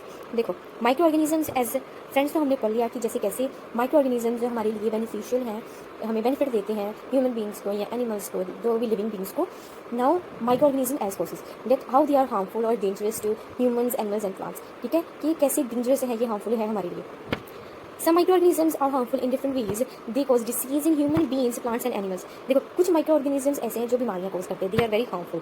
ठीक है, ये डिसीज कोज करते हैं human beings, plants and animals को। ठीक है, since the disease causing organisms are known as pathogens. वो माइक्रोऑर्गेनिजम्स जो डिसीज कोज करते हैं, जो बीमारियां कोज करते हैं, उन्हें कहते हैं हम pathogens. Some microorganisms cause spoilage of food. देखो कुछ माइक्रोऑर्गेनिजम्स ऐसे भी होते हैं जो फूड को खराब कर देते हैं, राइट, जैसे जिससे बाद में फूड पॉइजनिंग हो जाती है। जैसे आप स्ट्रीट फूड खाते हो तो वो ढका हुआ नहीं होता, तो वहाँ पे बहुत सारे माइक्रोऑर्गेनिजम्स आकर उस खाने के ऊपर बैठे होते हैं। जब बस आप इसको अंदर लेते हो, इसको खाते हो, तो वही माइक्रो ऑर्गेनिज्म आपके अंदर चले जाते हैं एंड बीमारियों को करते हैं। Some grow on leather and cloth and have an adverse effect on their quality. देखो कई माइक्रो ऑर्गेनिज्म ऐसे होते हैं जो कपड़ों पे भी ग्रो करते हैं। लाइक इससे क्या होता है कि वो ना कपड़ों में से गंदी सी बैड सी स्मेल आनी शुरू हो जाती है, कपड़ों पे अलग कलर की स्टेन्स आ जाती हैं, ब्राउन कलर की स्टेन, येलो कलर की स्टेन आ जाती है, या फिर वो माइक्रो ऑर्गेनिज्म उसमें होल्स कर देते हैं, उसको खा ही जाते हैं। ठीक है, तो कौन से माइक्रो ऑर्गेनिजम्स हैं? Fungi and bacteria. बेसिकली ऐसे माइक्रो ऑर्गेनिज्म होते हैं जो ये लेदर और क्लॉथ को खराब करते हैं। जैसे आपने पढ़ा होगा एग्जाम्पल वूल की। पहले ज़माने में जो वूल थी ना, वो रियल वूल आती थी, जो असली कैटल से जो वूल आती है ना, वो वाली वूल आती थी। तो उसमें क्या होता था? उसमें होता था कैरेटीन। कैरेटीन एक ऐसी प्रोटीन है जो इंसेक्ट्स खाना पसंद करते हैं। तो छोटे छोटे इंसेक्ट्स जो उनको उस प्रोटीन को खाते थे, वो आ जाते थे और वहाँ पे अपनी ग्रोथ करते थे, मल्टीप्लाई करते थे। एंड इससे क्या होता था? वो पूरा का पूरा कपड़ा खराब हो जाता था, वहाँ उसने टाइनी होल्स कर दिए। तो प्रिवेंशन के लिए पुराने ज़माने में मम्मियाँ क्या करती थी, वो नेपथलीन की बॉल्स रख दी, या फिर नीम के पत्ते रख दिए, हमेशा नीम के पत्ते रख देती थी, जहाँ लौंग के क्लोव्स रख देती थी, क्योंकि ये सारी की सारी नेचुरल रिपेलेंट है कि इंसेक्ट्स को बाहर भेज दें। ठीक है, नेक्स्ट है bacteria also grow on food particles that may logged in between your teeth. देखो जब हम खाना खाते हैं तो कुछ खाना हमारे दांतों में अंदर ही फंस जाता है, मुंह के अंदर ही रह जाता है, तो वो खाना हमारे लिए भी खाना है, तो बैक्टीरिया के लिए भी खाना है। तो जब बैक्टीरिया हमारे मुंह के अंदर आता है तो ये यही खाने के ऊपर फीड करता है, यही से खाना लेता है एंड वहाँ पे डिवाइड और मल्टीप्लाई करता है। ठीक है, कहते हैं कि बैक्टीरिया जो हमारे दांतों में रह गया, खाने में जो खाना फंस जाता है, तो वहाँ पे बैक्टीरिया ग्रो करता है। तो इससे क्या होता है कि वो बैक्टीरिया क्या करता है? एसिड प्रोड्यूस करता है। जो एसिड प्रोड्यूस हुआ है वो दांतों को खराब कर देगा, सड़ जाएंगे जो दांत हैं, जो एनिमल है वो जो हमारे दांतों की सबसे ऊपर वाली परत है वो भी खराब हो जाएगी। एंड कोज कैविटीज़ होता है ना कि छोटे बच्चों के दांतों को कैविटीज़ लग जाती हैं, तो सब किसी के भी दांतों को कैविटीज़ लग सकती हैं, क्योंकि खाना जब मुंह में फंस जाता है तो वहाँ पर बैक्टीरिया ग्रोथ होनी शुरू हो जाती है। And many microorganisms grow in water bodies and decrease the oxygen level, this is harmful to other organisms living in these water bodies. देखो बहुत सारे माइक्रो ऑर्गेनिजम्स ना पानी के अंदर रहना शुरू कर देते हैं बहुत ज़्यादा, क्योंकि वो छोटे छोटे से होती हैं, तो वो ग्रोथ भी, इनकी मल्टीप्लिकेशन की पावर भी ज़्यादा होती है, तो ये बहुत ज़्यादा मल्टीप्लाई करते हैं। तो देखो जैसे हमें ऑक्सीजन की ज़रूरत है, उनको भी ऑक्सीजन की ज़रूरत है हर एक काम करने के लिए, रेस्पिरेशन करने के लिए। ठीक है, तो पानी के अंदर जो डिजोल्व फॉर्म में ऑक्सीजन होती है, ये उसे यूज़ करना शुरू कर देते हैं। तो वो इतना उसे यूज़ करते हैं कि ऑक्सीजन का लेवल कम हो जाता है पानी में, ऑक्सीजन का लेवल जो है वो कम हो जाता है पानी में, जिसकी वजह से जो अदर ऑर्गेनिजम्स होते हैं पानी के अंदर, वो क्या करते हैं? उनको ऑक्सीजन कम मिलती है। जब उनको खुद को ऑक्सीजन कम मिलती है तो वो जहाँ तो खत्म हो जाते हैं, जहाँ तो डाई कर जाते हैं, या फिर सफ़र करते हैं, ब्रीथिंग की प्रॉब्लम आती है उनको। ठीक है, उनको सफिशिएंट ऑक्सीजन नहीं मिलती, वो एक्वेटिक जो एनिमल्स पानी में होते हैं। ठीक है, नेक्स्ट है micro organisms causing disease in humans. अभी माइक्रो ऑर्गेनिजम्स डिसीज तो कॉज करते हैं, लेकिन अभी पढ़ेंगे ह्यूमंस में कौन कौन सी करते हैं। During our lifetime we come in contact with many microorganisms. हमें पता है हमारी पूरी लाइफ टाइम में हमने बहुत सारे माइक्रो ऑर्गेनिज्म का सामना किया है, हमने देखे हैं, हमारे कॉन्टैक्ट में आए हैं। Some of these micro organisms leave undesirable effect on our body. तो कई ऐसे माइक्रो ऑर्गेनिजम्स होते हैं जो अनडिजायरेबल इफेक्ट हमारी बॉडी पे कर देते हैं, लाइक डिसीज वगैरह कर देते हैं, ठीक है, बीमारियाँ फैला देते हैं। They invade our body and multiply inside it. वो हमारे अंदर आते हैं, एंट्री करते हैं एंड वहाँ पे रिप्रोडक्शन करते हैं, मल्टीप्लाई करते हैं, अपनी जैसी और कॉपीज बनाते हैं। तो they release some harmful chemicals called toxin in our body. तो वो जो भी हार्मफुल केमिकल्स वो रिलीज करते हैं हमारी बॉडी में, उन्हें टॉक्सिन्स कहा जाता है। तो these toxin adversely effect our body and can make us suffer from disease. और यही जो टॉक्सिन है ये गलत इफेक्ट करती है हमारी बॉडी पे एंड हमें बीमारियों से झुलझना पड़ता है। ठीक है, बीमारियों को फेस करना पड़ता है। Disease which can spread from an infected person to a healthy person are called communicable disease. एक डेफिनेशन है व्हाट आर कम्युनिकेबल डिसीज, कि वो डिसीज जो एक इन्फेक्टेड पर्सन से एक हेल्दी पर्सन को हो जाती है उसे कहते हैं कम्युनिकेबल डिसीज। जैसे कोल्ड वगैरह जो कॉमन कोल्ड है, राइट, तो अगर किसी को कोल्ड हुआ हो तो वो साथ वाला आदमी, अगर कोई हेल्दी पर्सन हो जिसको कोल्ड नहीं हुआ हो, अगर उसका जूठा खा लेगा, जूठा पी लेगा या उसके साथ बैठ जाएगा, तो उसके अंदर भी वो वाले बैक्टीरिया या वायरसेस अंदर चले जाते हैं एंड वो डिसीज़ आगे उस दूसरे हेल्दी पर्सन में चली जाती है। तो वो कौन सी बीमारियाँ होंगी? वो होगी कम्युनिकेबल कम्युनिकेबल डिसीज, लाइक एक पर्सन से दूसरे पर्सन में जाती हैं, इन्फेक्टेड पर्सन से हेल्दी पर्सन में जाती हैं, ठीक है। Communicable disease spread from one person to another through air, water, food, physical contact और इंसेक्ट्स। देखो कम्युनिकेबल डिसीज एक इन्फेक्टेड पर्सन से हेल्दी पर्सन में कैसे जाएंगी, या तो हवा से जाएंगी, पानी अगर आपने उसके साथ बैठे हो, हवा शेयर हो गई है, या फिर पानी है, आपने पानी उसका जूठा पी लिया, या खाना जूठा खाना खा लिया, या फिजिकल कंटेक्ट या इंसेक्ट्स लाइक मच्छर वगैरह, तो ऐसे कम्युनिकेबल डिसीज जो फैलते हैं। In diseases like tuberculosis and pneumonia, when a patient sneeze or cough, small droplets carrying germs are released in the air. देखो जो बीमारियां हैं tuberculosis, TB like and pneumonia, तो जो पेशेंट होता है, तो जो इन्फेक्टेड पर्सन होता है, जब भी वो खांसेगा, कफ करेगा, स्नीज करेगा, छींकेगा, तो क्या होगा कि देखो जब भी हम छींकते हैं या हम खांसते हैं तो हवा बाहर आती है, राइट, हवा बाहर आती है, तो वो गर्म हवा होती है, आपने गौर किया होगा, तो उसमें क्या होते हैं, वाटर ड्रॉपलेट्स होते हैं, वाटर ड्रॉपलेट के साथ साथ जर्म्स भी होते हैं, तो जो उन्होंने छींका या कब खांसा, तो सारे के सारे जर्म्स बाहर आ गए, बाहर एयर में फैल गए, वही एयर अगर किसी हेल्दी पर्सन ने इनहेल कर ली, अपने अंदर ले ली, तो वो सेम जो बैक्टीरिया वगैरह जो भी कुछ वायरस है वो उसके अंदर चला जाएगा एंड वहाँ पे मल्टीप्लाई करेगा एंड वो हेल्दी पर्सन भी इन्फेक्टेड हो जाएगा। तो ऐसे फैलते हैं diseases. These germs, if inhaled, can infect a healthy person, right? अगर वो inhale कर लेगा ये वाली गंदी हवा को, तो वो healthy person भी infected हो जाएगा। The consumption of contaminated food can result in disease like cholera, typhoid, hepatitis। देखो कंटेमिनेटेड फूड को खाने से कौन कौन सी बीमारियां होती हैं, like cholera, typhoid and hepatitis. Contaminated food होता है जो गंदा खाना होता है, गंदा in the sense uncovered food, ठीक है, जहाँ पे मच्छर मक्खियाँ बैठती हैं, बहुत सारे माइक्रो ऑर्गेनिज्म तो वहाँ पे आ जाते हैं। Some types of insects can also spread various disease. आपको पता है मोस्टली जो मच्छर हैं वो बीमारी कोज करते हैं, तो इंसेक्ट्स कहते हैं कि बहुत सारी डिफरेंट टाइप्स ऑफ इंसेक्ट्स भी हैं जो बीमारियाँ को कोज करते हैं, डिसीज कोज करते हैं। For example malaria is spread by the female anopheles mosquito, dengue by aedes mosquito and plague by rat flea. ये एग्जाम्पल्स बताइए कि जो मलेरिया की बीमारी है वो कौन सा मच्छर कोज करता है, फीमेल एनोफिलिस मस्कीटो, डेंगू कौन कोज करता है, एडिस मस्कीटो, ये मच्छर के नाम है, एंड प्लेग कौन करता है, by rat flea. Disease like common cold and conjunctivitis can spread through direct और इनडायरेक्ट कॉन्टैक्ट विद पेशेंट। जो common cold and conjunctivitis, common cold आपको पता है, जो कंजक्टिविटीज़ है, जो आई फ्लू हो जाता है, जब आईज रेड हो जाती हैं, आईज में बहुत सारा पानी आने लग पड़ता है, तो उसे कहते हैं conjunctivitis. Can spread through direct और इनडायरेक्ट कॉन्टैक्ट विद पेशेंट। तो ये ऐसी डिसीजेज हैं, ऐसी बीमारियां हैं जो डायरेक्ट या इनडायरेक्ट कॉन्टैक्ट पेशेंट से हो जाती हैं। जरूरी नहीं है कि आप एक इन्फेक्टेड पर्सन के साथ बैठे हो तभी होंगी, ये हवा में भी फैल जाती हैं, जिसकी वजह से दूर दूर लोगों को भी ये बीमारियां हो जाती हैं, ठीक है। तो ये देखो ये मस्कीटो कौन सा बताया, एडिस मस्कीटो। एडिस मस्कीटो क्या कोज करता है, डेंगू कोज करता है, ठीक है, ये वन वर्ड में आ सकता है, ये नेम से याद कर लो कि कौन सी बीमारी कौन सा इंसेक्ट करता है। Given below is information about some common human disease and the way they get transmitted. तो नीचे हमें इन्फॉर्मेशन दी है कि कुछ ह्यूमन डिसीज़ के नेम्स बताए हैं एंड कैसे वो ट्रांसमिट होते हैं, ठीक है। ये 4 माइक्रो ऑर्गेनिजम्स टाइप्स हैं इसकी, bacteria, viruses, fungi and protozoa, जो हमने पढ़ी थी क्लासिफिकेशन में, राइट। लाइक बैक्टीरिया क्या करता है, tuberculosis, diphtheria, cholera, tetanus and typhoid. Viruses करता है common cold, influenza, polio, chicken pox and AIDS. Fungi करता है ring warm and athlete worm and protozoa करता है malaria, amoebic, dysentery and sleeping sickness. ये सारे के सारे माइक्रो ऑर्गेनिजम्स हैं एंड कौन कौन सा वो डिसीज कोज करते हैं, इनके नेम्स याद कर लो। कुछ 2-3 तो करो, एटलीस्ट 3 तो करो, जिसके तो 2 हैं वो तो दोनों के दोनों करने पड़ेंगे, लेकिन एटलीस्ट 3 कर लो, वन वर्ड में आ सकता है। एंड आपसे पूछ भी सकते हैं कि ये वाली बीमारी कौन कोज करता है, बैक्टीरियल इन्फेक्शन है या वायरसेस करते हैं या फंजाई करता है, ठीक है। Okay, mode of transmission of pathogens, air से, action like sneezing and coughing, खांसने और छींकने से कौन सी बीमारियां जो हम फैलती हैं, like tuberculosis, common cold and influenza, ये फ्लू है बेसिकली, ठीक है। वाटर से, पानी से, कंटेमिनेटेड फूड से, कंटेमिनेटेड वाटर से, मतलब गंदे पानी से कौन सी होती हैं, टाइफाइड होता है एंड एमियोबिक, डायसेंटरी होता है एंड कोलेरा होता है। And sorry consuming food items that are not washed and cleaned properly, वो वाले जो खाना खाने से जो वॉश नहीं है अच्छे से, मिट्टी से, मतलब मिट्टी के कुछ भी पार्टिकल्स अंदर चले जाएंगे तो वो टेट्रस कोज करेगा, ये वाली बीमारी। एंड एनिमल से डायरेक्ट और indirect contact, like rabies and malaria. Animals में इंसेक्ट्स भी बता दिए हैं, ठीक है। तो ये कुछ है, कुछ दिखाई है कि coughing and sneezing, dog bite से क्या होता है, रेबीज़ होता है, एंड मस्कीटो बाइट से मलेरिया होता है, डेंगू होता है, राइट। कफिंग स्नीजिंग से कौन कौन सा होता है, और टीबी होता है, कॉमन कोल्ड होता है, फ्लू होता है। ये वाले 2 पेजेस इन्फॉर्मेशन ही दी है, लेकिन पढ़नी पड़ेगी आपको। Next prevention of disease, various ways that can help in preventing disease are given below, ठीक है। वैक्सीनेशन है, मस्कीटो रिपेलेंट है and proper disposal of waste using disinfected water and maintaining good hygiene. देखो वैक्सीनेशन लगा के ये वाली जो बीमारियां हैं इसको आप फैलने से बचा सकते हो, लाइक टीबी हो गया, tuberculosis, polio, mumps and tetanus. And proper आप इंसेक्ट रिपेलेंट लगा के, मच्छरों को मार के, आप पूरे कपड़े डाल के कौन कौन सी बीमारी से बच सकते हो, मलेरिया एंड डेंगू जो मच्छर कोज करते हैं, right.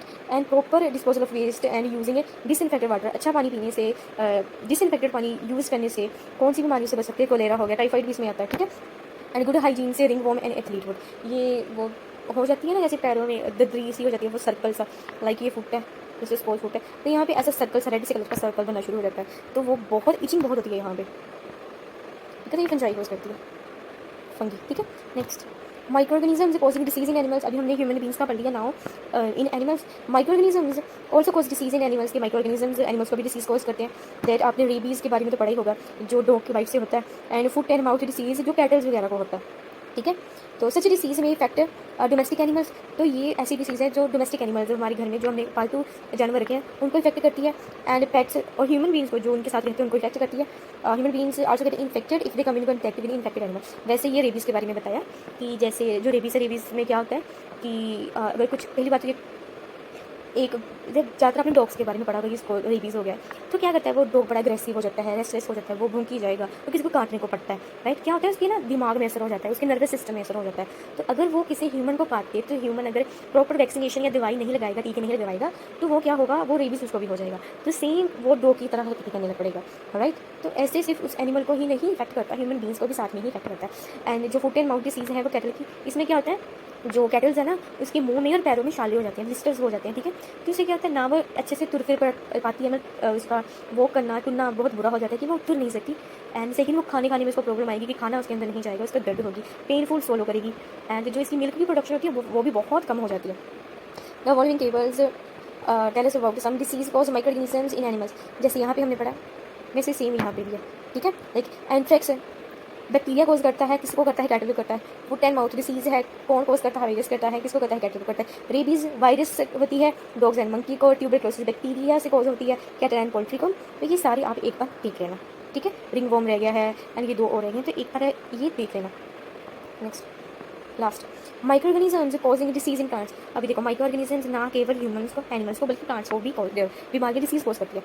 Like you must have observed some plants with wrinkled leaf or plant and trees having abnormal branching pattern or having abnormal fruits। देखो, आपने कभी ना कभी तो ऐसे प्लांट्स देखे होंगे जिसके जो पत्ते हैं ना वो नॉर्मल नहीं होते। नॉर्मल इन द सेंस, देखो एग्जांपल, ऐसा पत्ता होता है, राइट। आपने ऐसा पत्ता देखा होगा, कहीं कहीं पे आपने ऐसा पत्ता देखा होगा, ये ऐसा उसी प्लांट के ऊपर। देखो ये वाला पत्ता, देखो फर्स्ट वाला, ये वाला पत्ता देखो, ये वाला पत्ता देखो, ये वाला पत्ता प्रॉपर इसकी अरेंजमेंट है, वो प्रॉपर अच्छा दिख रहा है, लेकिन ये वाला रिंकल्ड हो गया। ये देखो इसकी जो स्ट्रक्चर है वो बिल्कुल ही खराब हो गया। तो आपने ऐसे देखे होंगे, जहाँ आपने फ्रूट्स देखे होंगे, बहुत सारे फ्रूट्स देखेंगे होंगे कि जैसे कई होते हैं कि एप्पल पूरे अच्छे से बने होते हैं, राइट, और कई बार होता है ऐसे कि खराब से एप्पल बने हुए होते हैं। तो ये क्या है, ये सारी की सारी बीमारियाँ हुई होती हैं उस एप्पल को, उस प्लांट को, ये सारी की सारी बीमारियाँ हुई होती हैं कि उसकी, अगर उसके फ्रूट का अरेंजमेंट नहीं सही, सॉरी फ्रूट का अरेंजमेंट नहीं सही, उसका फ्रूट नहीं अच्छा, अगर उसके प्लांट्स के लीफ नहीं अच्छे हैं, लीफ में रिंकल्स आ गए हैं, ब्रांचिंग पैटर्न डिफरेंट है, या फ्रूट उसके एबनॉर्मल है, तो ये सारी की सारी डिसीज़ को इंडिकेट करते हैं। These plants have been infected by a pathogen, तो इसको भी पैथोजन ही इन्फेक्ट करता है, इफेक्ट करता है, वही माइक्रो ऑर्गेनिजम्स जो डिसीज कोज करते हैं उनको पैथोजन्स कहते हैं। Most plant disease can cause by fungi bacteria and viruses. ज़्यादातर जो प्लांट डिसीज है कौन कोज करता है, fungi bacteria and viruses. These micro organisms may reduce crop yield at times, cause total destruction of the crops. देखो ये micro organism क्या करते हैं कि जितनी फसल हुई है, जितनी होनी चाहिए थी उससे बहुत कम होती है, लाइक वो क्रॉप की यील्ड को कम कर देता है, एंड इससे क्या होता है, पूरी की पूरी कई बार फसल ही खराब हो जाती है। नेक्स्ट है, the Irish famine in 1740 and 41 was caused because of a complete destruction of potato crop due to this disease late blight caused by fungus। देखो 1740 to 1741 की बात बता रहे हैं कि पोटैटो की जो क्रॉप थी वो सारी की सारी खराब हुई, कंप्लीट डिस्ट्रक्शन हो गई। तो पोटैटो एक स्टेपल फूड था, ठीक है। स्टेपल फूड मतलब हर घर में होता था, लोग उसको खाने के लिए यूज़ करते थे, रेगुलर डाइट में होता था उनकी, ठीक है। तो इनकी जो पूरी की पूरी आलू की फसल थी, पोटैटो की फसल थी, वो सारी की सारी खराब हो गई थी। क्यों, किसकी वजह से, ये वाली बीमारी की वजह से, लेट ब्लाइट की वजह से, जो फंगस कोज करती थी, तो पूरी की पूरी फसल ही खराब करती थी इसमें पोटैटो की। इतनी खतरनाक माइक्रो ऑर्गेनिजम्स भी होते हैं, ओके। द फॉलोइंग टेबल क्या इन्फॉर्मेशन है, some common plant disease and कौन से माइक्रो ऑर्गेनिजम्स करते हैं। देखो आपको चार्ट पढ़ना पड़ेगा, तीनों के तीनों चार्ट पढ़ने पड़ेंगे, एनिमल्स वाला भी, ह्यूमन्स वाला भी एंड प्लांट्स वाला भी। Viruses like tobacco mosaic virus, इसे क्या कहते हैं, appearance of uneven spot and discoloration on the leaves. देखो टोबैको मोज़ैक वायरस वो बीमारी है जो वायरसेस कोज करते हैं। इससे क्या होता है कि जो लीफ है ना, ऐसे लीफ के ऊपर ऐसे ऐसे स्पॉट्स आने शुरू हो जाते हैं, ऐसे ऐसे गोल गोल गोल गोल से स्पॉट्स, एंड इसका कलर चेंज हो जाता है, थोड़ा थोड़ा ना डिसकलरेशन, अलग अलग कलर्स आएंगे, कहीं पे कोई भी कलर आ जाएगा, लाइक थोड़ा थोड़ा पीला होना शुरू हो जाएगा, येलो होना शुरू हो जाएगा, ठीक है। Like bacteria like citrus canker licence on leaf stem and fruit with raised brown water soft margins. ये देखो नीचे, ये अच्छे से जूम नहीं हो रहा, ठीक है। ये देखो टोबैको मोज़ेक वायरस में देखो स्पॉट्स बने हुए हैं, कलर डिस्कलरेशन हो गई है, कलर चेंज हो गया इसका, राइट। और जो ये वाला सिट्रस कैंकर, इसमें भी स्पॉट्स है, गोल गोल से सर्कल शेप में, इसमें भी स्पॉट्स है, इसमें भी कलर चेंज हो गया, इसके मार्जिन चेंज हो गए। फंगस वाला रस्ट ऑफ वीट, ये है रस्ट ऑफ वीट। क्या होता है रस्ट? क्या होता है? जंगाल होता है, जंगाल को कहते हैं ना। तो प्लांट रस्ट कलर का वो आ जाता है, ये भी बीमारी कोज करता है। ये कौन करता है? ये भी फंगस करता है, ज़्यादातर फंगस बीमारियाँ कोज कर रहे हैं, ठीक है। नेक्स्ट है red rot of sugarcane, वो भी फंगस करता है। स्मट ऑफ राइस, वो भी फंगस कोज करता है। ये सारी की सारी नीचे आपको डायग्राम्स दिखने को मिल जाएंगी। आपने क्या करना है, आपने ये डिसीज़ के नेम पढ़ने हैं और कौन सा माइक्रो ऑर्गेनिज्म कर रहा है वो पढ़ना है, एंड उसके एक फीचर्स पढ़ने हैं एक एक, जैसे इसमें अनइवन स्पॉट्स आ जाते हैं, लीफ की लाइसेंस हो जाती है, और इसमें रस्ट कलर का आ जाता है अपीयरेंस, ठीक है। तो ये पूरा का पूरा आपको पढ़ना पड़ेगा, ठीक है। ये चार्ट्स तो बेटा आपको पढ़ने पड़ेंगे, लाइक ये वाला, ऊपर वाला, ये वाला एंड ये वाला, ये आपको पढ़ना पड़ेगा। इसकी मैं अलग से एक वन शॉर्ट वीडियो बना दूँगी, ट्रिक्स भी आप याद कर सकें, आप लर्न कर सकें, ठीक है। क्योंकि कई बार बुक में क्वेश्चंस नहीं होते, लेकिन आपकी टीचर्स बहुत सारी इंटरनल क्वेश्चंस बना देती हैं, इंटरनली चैप्टर में से कुछ क्वेश्चंस डाल देती हैं, जिसकी वजह से आप बच्चों को प्रॉब्लम ना हो। तो मैं एक बार ये करा दूँगी, एंड नेक्स्ट हम पढ़ेंगे नेक्स्ट वीडियो में। Thank you so much. Class 8th science, chapter number 2, micro organisms, friends और forces. Food poisoning. Food poisoning, as the name suggested, is a disease that result from consumption of contaminated food. देखो food poisoning जो बीमारी है वो कैसे होती है, जब आप कंटेमिनेटेड फूड की कंजप्शन कर लेते हो, मतलब जब आप कंटेमिनेटेड फूड को खा लेते हो। कंटेमिनेटेड फूड वो फूड होता है जो अनकवर्ड फूड होता है, जिसके ऊपर माइक्रोबल ग्रोथ हो जाती है, लाइक छोटे छोटे बैक्टीरिया या फंजाई माइक्रो ऑर्गेनिज्म जो वहाँ पे वो ग्रो कर जाते हैं, वो भी हार्मफुल।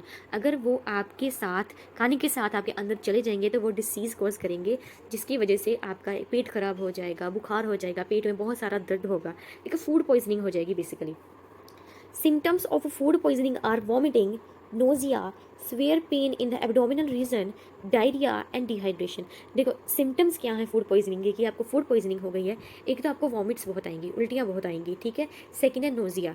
नोजिया एक ऐसा होता है कि ना मन खराब होना, कि बहुत मन खराब हो रहा है, कि हम जो उल्टी जो वॉमिट है ना अभी आ जाएगी, आपको लगेगा कि ये वॉमिट अभी आ जाएगी, जैसे वॉमिट वाला मन होना। Severe pain in abdominal region, पेट में बहुत ज़्यादा स्वेयर पेन होनी, बहुत ज़्यादा दर्द होनी। डायरिया, जब लूज मोशंस वगैरह लग जाते हैं, जहाँ वॉमिटिंग तो होती ही होती है, जैसे वाटर की जब कमी होनी शुरू हो जाती है पेट में। एंड डिहाइड्रेशन पानी की कमी होना। It may also cause weakness, fatigue and damage to nervous system. देखो इसकी वजह से जब ये सारी प्रॉब्लम्स आपको फूड पॉइजनिंग की वजह से होगी, आपको वीकनेस फील होगी, फटीग फील होगा, डैमेज टू नर्वस सिस्टम, आपके दिमाग पे भी असर होगा, ठीक है।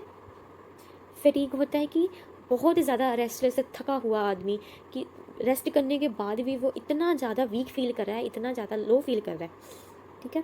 These symptoms arise to the presence of bacteria और other microbes in the food. वही बात कंटेमिनेटेड फूड, जहाँ पे छोटे छोटे हार्मफुल माइक्रो ऑर्गेनिजम्स की ग्रोथ हो जाती है, जब वो खाना जिसके बीच में बैक्टीरिया एंड माइक्रोब्स होते हैं, जो वो खाना आपके अंदर चला जाता है, तो वो डिसीज़ कोज करता है, वो फूड पॉइजनिंग कोज करता है।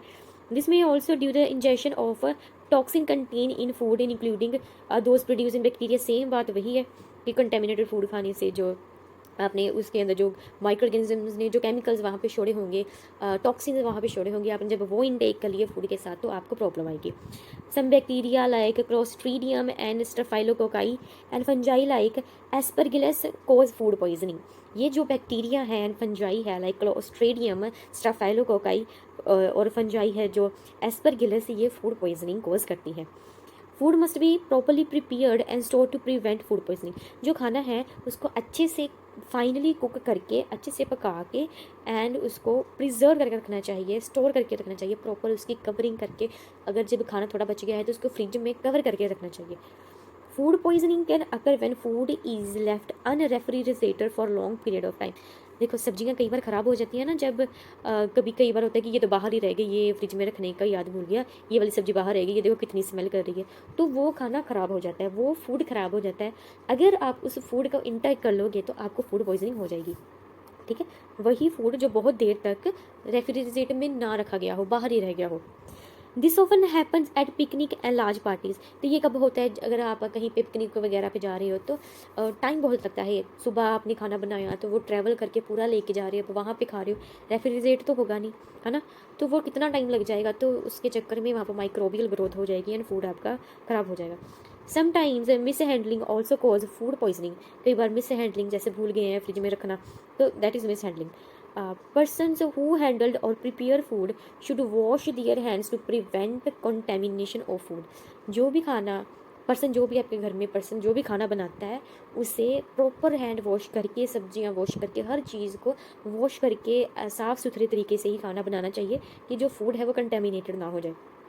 नेक्स्ट है फूड की प्रिजर्वेशन, कि फूड को प्रिजर्व ठीक कैसे रख सकते हो फॉर अ लॉन्ग टाइम।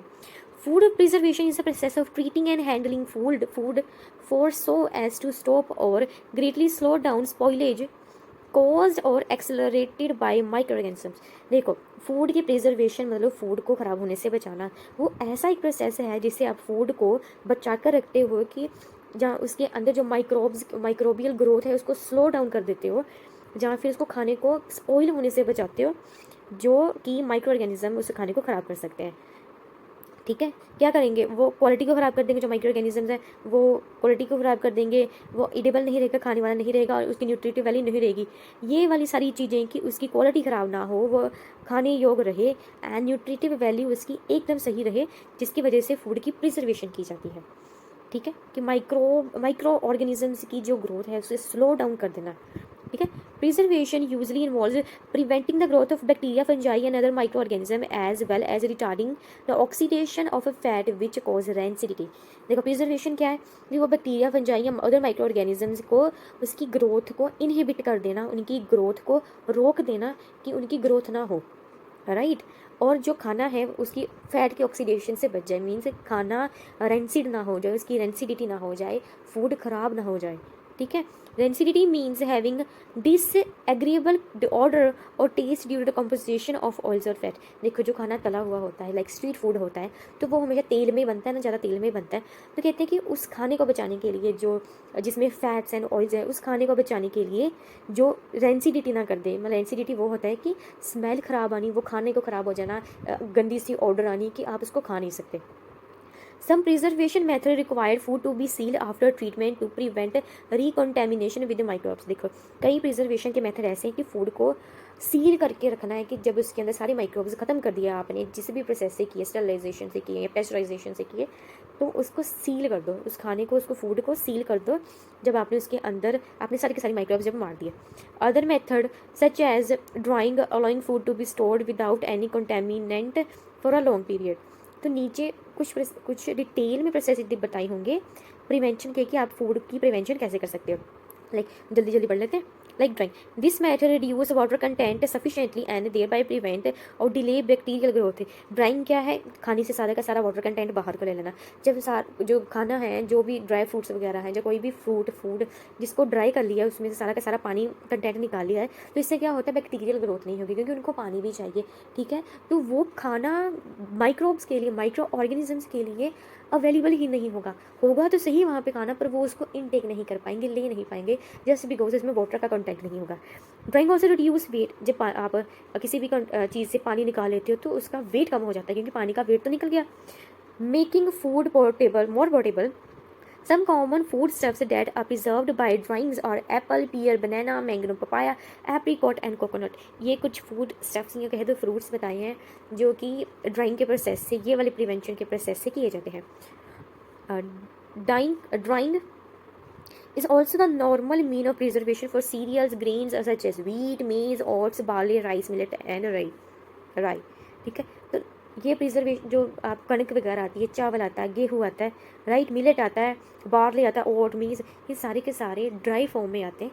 ये भी एक प्रोसेस है प्रिजर्वेशन का, तभी तो जो वीट है और जो चावल हैं कितनी देर तक वो सही रहते हैं, ख़राब नहीं होते, राइट। जल्दी जल्दी कर लेते हैं। Okay, second one is preservation using sugar and salt. ठीक है, sugar and salt reduce the water content and make it unavailable for the growth of microorganisms। देखो, आपके घर में अचार वगैरह डालते होंगे, राइट। मुरब्बा भी आपने खाया होगा, आपने अचार भी खाया होगा, अचार भी खाया होगा। तो अचार कितने कितने सालों तक बचा रह जाता है, ख़राब नहीं होता। वैसे तो अगर आप आम का अचार देख लो, आम वैसे देख लो कुछ दिन के बाद वो ख़राब हो जाएंगे, लेकिन वही उसमें अगर नमक और चीनी मिला दें तो वही जो मैंगो हैं वो कितने कितने साल तक प्रिजर्व रहते हैं, ठीक रहते हैं, वो ख़राब नहीं होते। एंड मुरब्बा वगैरह जो है वो भी कितनी कितनी देर तक ख़राब नहीं होता। लेकिन वैसे अगर आप एप्पल या कैरेट देख लो, थोड़ी देर बाद, थोड़े दिनों बाद, 10-15 दिन बाद तो बिल्कुल ही ख़त्म हो जाते हैं, बिल्कुल ही ख़राब हो जाते हैं, राइट। लेकिन वही उसमें शुगर और साल्ट डाल दें तो क्या होता है, इसका वाटर कंटेंट रिड्यूस हो जाता है, जिसकी वजह से माइक्रो ऑर्गेनिज्म अपनी ग्रोथ नहीं कर पाते। As a result of food get preserve, ऐसे फूड प्रिजर्व हो जाता है। Like meat and fishes are covered with salt to check the bacterial growth. ऐसे ही जो नॉन वेज थिंग्स हैं raw, like meat and fishes, उसके ऊपर नमक लगा के रखते हैं कि ये बास ना मार जाए, ये ख़राब ना हो जाए, इसके ऊपर माइक्रोबल ग्रोथ ना हो जाए। Some pickle are also preserved by the addition of specific quality of salt. ये मैंने बता दिया कि पिकल्स, अचार वगैरह के बारे में। Jams and jellies are usually preserved by addition of sugars. वही जैम्स एंड जेलीज एंड मुरब्बा जो भी है उसको चीनी डाल के उसके वाटर कंटेंट को रिड्यूस करके ऐसे बचाया जाता है माइक्रो ऑर्गेनिजम्स से।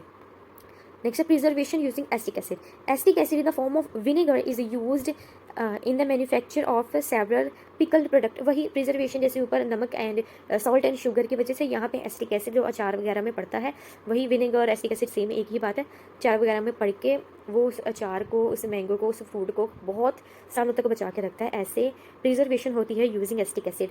And vinegar also stop the growth of micro organisms. ऐसे ही जो एसिटिक एसिड है, विनेगर है, वो माइक्रो ऑर्गेनिज्म की ग्रोथ को स्टॉप डाउन कर देता है, रोक देता है। Citric acid and phosphoric acid are also used in carbonated beverages and fruit drinks for both flavouring and preservation. देखो, जो citric acid and phosphoric acid है जो कार्बोनेटेड बेवरेजेस और फ्रूट ड्रिंक्स में डाला जाता है, उससे क्या होता है, एक तो वो प्रिजर्वेशन हो जाती है, वो चीज़ बच जाती है। सेकंड बात है कि उसके अंदर फ्लेवर आ जाता है। उससे कार्बोनेटेड वाटर, वही जो कोक वगैरह आती है, लाइक इसमें CO2 होती है। Next, preservation using chemical preservatives. देखो, बहुत सारी पैकेट वाले चीज़ें आती हैं खाने वाली, है ना, तो उसमें क्या डालते हैं, उसमें बहुत सारी सॉसेस वगैरह भी आती है, बहुत कुछ ऐसा आता है जिसमें प्रिजर्वेटिव केमिकली डाल देते हैं कि इनकी एक्सपायरी डेट आ जाती है ना, इस तरीके से लेके ये ईयर से लेके ये ईयर तक ये खाना बचा रहेगा। तो केमिकली प्रिजर्वेटिव्स डालकर भी खाने को बचाया जा सकता है। Chemical preservatives like sodium benzoate and potassium metabisulfite are used to preserve jams, jellies and pickles. ये वाली जो केमिकल्स है ये जैम्स, जेलीज एंड पिकल को बचाने के लिए, प्रिजर्व करने के लिए रखते हैं, यूज़ होता है। These chemicals inhibit the growth of micro organism. देखो, फाइनली प्रिजर्वेशन के लिए करना क्या है कि आपने माइक्रो ऑर्गेनिज्म की ग्रोथ को इनहिबिट करना है, सिंपल, ठीक है। जितने भी इसके प्रिजर्वेशन के मेथड होंगे उन सारे के सारों में माइक्रो ऑर्गेनिज्म की ग्रोथ को स्लो डाउन करना है, इनहिबिट ही करना होता है, ठीक है। नेक्स्ट है heat and cold treatment. Some food like milk are usually boiled before their use storage.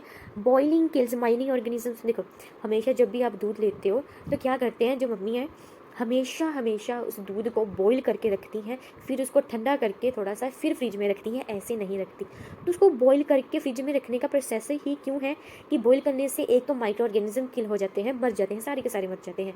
जब वो किल हो जाते हैं, जब आप उसको बाद में ठंडा करके फ्रिज में रख देते हो तो फ्रिज में टेम्परेचर ज़्यादा होता है, तो उसमें भी माइक्रो ऑर्गेनिजम्स की ग्रोथ इनहिबिट हो जाती है, खत्म हो जाती है, स्लो डाउन हो जाती है। Several food are also stored in refrigerator. The lower temperature inhibit the growth of microorganisms. देखो, हर पॉइंट में लास्ट में यही लाइन लिखी है, to inhibit the growth of micro organisms, right. बहुत सारी अगर सब्जियां वगैरह बनाई हैं, बहुत सारा खाना जो बच जाता है तो आप रेफ्रिजरेटर में रख के आप उसको स्टोर करके रखते हैं, बचा के रखते हैं, प्रिजर्व करके रखते हैं for a short time, right. It is also preservation. Next है pasteurisation. Pasteurization is a pressurized heating for a short time. It may be considered as a mild form of heat treatment. The temperature used during pasteurization is below 212 degree Fahrenheit or 100 degrees Celsius. Milk is pasteurized to destroy microorganisms. However, there are many more heat-resistant organisms in it that only get reduced in number. Hence, pasteurized milk need to be stored under refrigerator to keep bacterial growth in check. देखो, pasteurisation एक ऐसा process है कि आपने एक minimum amount पे temperature पे उस जैसे जूसेस वगैरह या मिल्क वगैरह को, ऐसे एग्जांपल्स हैं, तो उस फूड को हीट करके रखना है, उसको बॉईल करके रखना है थोड़ी देर तक कि उसके अंदर जो माइक्रोब्स हैं वो किल हो जाएं, वो ख़त्म हो जाएं। थोड़ी देर के लिए उसको हीट करके रखना है। जैसे टेम्परेचर बताया गया है, इसी टेम्परेचर पे या इसके आसपास ही टेम्परेचर पे आपने हीट करके रखना है। फिर उसको आपने ठंडा करके रेफ्रिजरेटर में रख देना है। जैसे मिल्क की एग्जाम्पल सेम, कि जो दूध है, दूध को जब बॉईल करते हो तो बहुत सारे माइक्रो ऑर्गेनिजम्स ख़त्म हो जाते हैं, लेकिन सारे नहीं ख़त्म होते, जिसकी वजह से उसको उसके बाद रेफ्रिजरेटर में रखना पड़ता है कि बैक्टीरियल ग्रोथ ना हो जाए। In addition to destroying some microorganisms, pasteurization also inactivates some enzymes that at many times can be disadvantages। ठीक है, देखो, माइक्रो ऑर्गेनिजम्स को मारने के चक्कर में कई कई बार पेस्चराइजेशन कुछ एंजाइम्स को इनएक्टिवेट कर देता है, जिसकी वजह से कई बार डिसएडवांटेजेस भी आती है। नेक्स्ट है vacuum packing. Vacuum packing store food in a vacuum environment, usually an airtight bag or bottle. The vacuum environment deprives bacteria of the oxygen needed for their survival. It therefore slows spoiling. Vacuum packing is commonly used for storing nuts. It helps reduce their loss of flavor caused by their oxidation। देखो, vacuum packing क्या है कि आपने dry fruits वगैरह है जो, उसको एक पैकेट में डाल के उसमें से सारी की सारी हवा निकाल लेनी, सारी हवा निकाल लेनी, जिसकी वजह से एक तो उसके अंदर हवा नहीं होगी, लाइक ऑक्सीजन नहीं होगी। ऑक्सीजन नहीं होगी तो ऑक्सीडेशन का प्रोसेस नहीं होगा, ऑक्सीडेशन का प्रोसेस नहीं होगा तो डेंसिटी नहीं होगी, खाना खराब नहीं होगा। ऑक्सीजन नहीं होगी तो बैक्टीरिया जो माइक्रो ऑर्गेनिजम्स है वो सांस नहीं ले पाएंगे, और इसकी वजह से माइक्रो ऑर्गेनिजम्स की ग्रोथ नहीं हो पाएगी। ठीक है, तो कितने सारे बेनिफिट्स हैं वैक्यूम पैकिंग के, कि इसके साथ माइक्रो ऑर्गेनिजम्स की ग्रोथ नहीं होती, एंड इससे नट्स वगैरह को जो खाना है वो जल्दी स्पॉइल नहीं होता। जब एक बार तो खुल गया पैकेट, फिर तो थोड़ी देर बाद वो ख़राब हो जाएगा। ठीक है, तो vacuum packing is the best process. ठीक है, next, Canning. It involves cooking food and steal it in sterile cans or jars। This followed by boiling the container to kill or weaken the remaining bacteria। देखो, इससे क्या होता है, खाना बना के कुक करके उसको सील करके कैंस और जार्स में रख के फिर उस कंटेनर को हीट कर देना है कि बाकी जो थोड़ा बहुत अभी बैक्टीरिया वगैरह या कोई माइक्रो ऑर्गेनिज्म रह गया तो उसको किल कर दे। ठीक है, इससे क्या करना, स्टरलाइजेशन करनी है, बिल्कुल एक भी माइक्रो ऑर्गेनिज्म नहीं होगा। However, food preserved by canning or bottle is immediate risk of spoilage once the can or bottle has been opened। देखो, ये जो कैंस और जार्स में खाना प्रिजर्व होके आता है, ये थोड़ी देर के लिए ही होता है। जब वो कैन खुल गया, वो जार खुल गया, तो उसका डर लगा रहता है कि ये जल्दी ख़राब हो जाएगा। मोस्टली इसको रेफ्रिजरेट करके रखो, नहीं तो वो ख़राब हो जाएगा। एक बार ये खुल गया तो ये ख़राब होने का उसका रिस्क रहता है। At times, the cans and jars get damaged and show puffy or enlargement। This indicates spoilage of food। The food in such puffed or enlarged container should never be consumed। देखो, example के तौर पे आपने कई बार देखा होगा कि कई जूसेस के डब्बे होते हैं, जैसे रियल वगैरह का डब्बा होता है, या फिर कोई वो 10 रुपये की आती है ना जूस की बोतल, जो माज़ा वगैरह की आती है, फ्रूटी वगैरह आती है 10 रुपीज़ की, है ना। तो वो क्या होता है, कई बार वो फूली होती है, बहुत ज़्यादा फूली होती है, मतलब प्लफ़ी प्लफ़ी होती है। कहते हैं जब भी आपने देखा है कि कंटेनर प्लफ़ी है, एनलार्ज जो है, बड़ा हो गया है, तो वो वाले कंटेनर को उसको कभी भी पीना नहीं चाहिए, क्योंकि उसके अंदर बैक्टीरियल ग्रोथ हो गई होती है, वो खाना ख़राब हो गया होता है, वो जूस ख़राब हो गया होता है। ठीक है, ये एग्जाम्पल थी। वही है कि जब अगर आप कभी भी ऐसे कंटेनर को भरा हुआ प्लफ़ी देखो, मोटा मोटा देखो, तो उसको कभी भी कंज्यूम मत करो, क्योंकि वो ख़राब हो गया है। Freezing.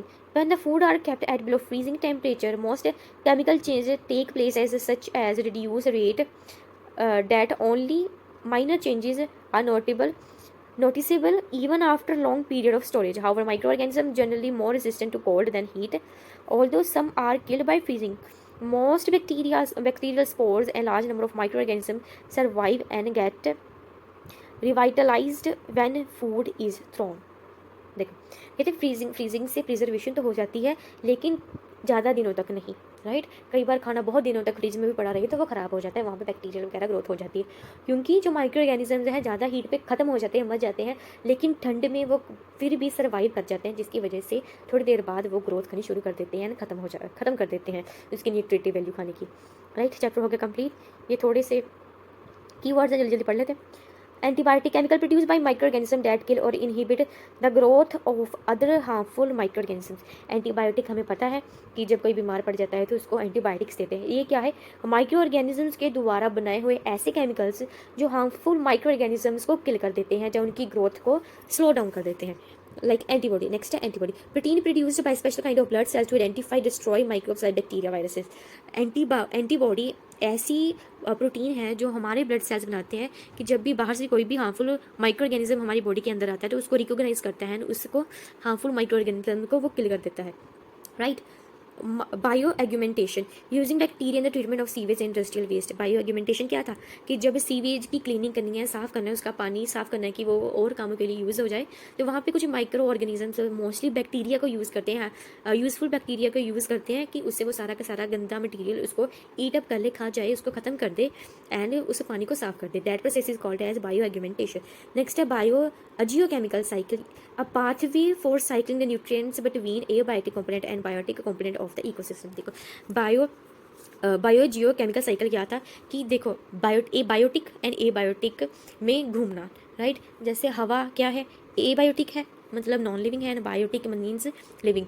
तो नाइट्रोजन क्या थी? जब नाइट्रोजन हवा में थी एबायोटिक थी, जब वो नीचे आई, ज़मीन में आई, जब बैक्टीरिया वगैरह ने उसको नाइट्रोजन के कंपाउंड में जब चेंज कर दिया था कि प्लांट्स उसे यूज़ कर पाए, तो वो सीधी बात में प्लांट्स ने यूज़ की तो वो क्या होगी? बायोटिक के पास आ गई, लिविंग ऑर्गेनिजम्स के पास आ गई।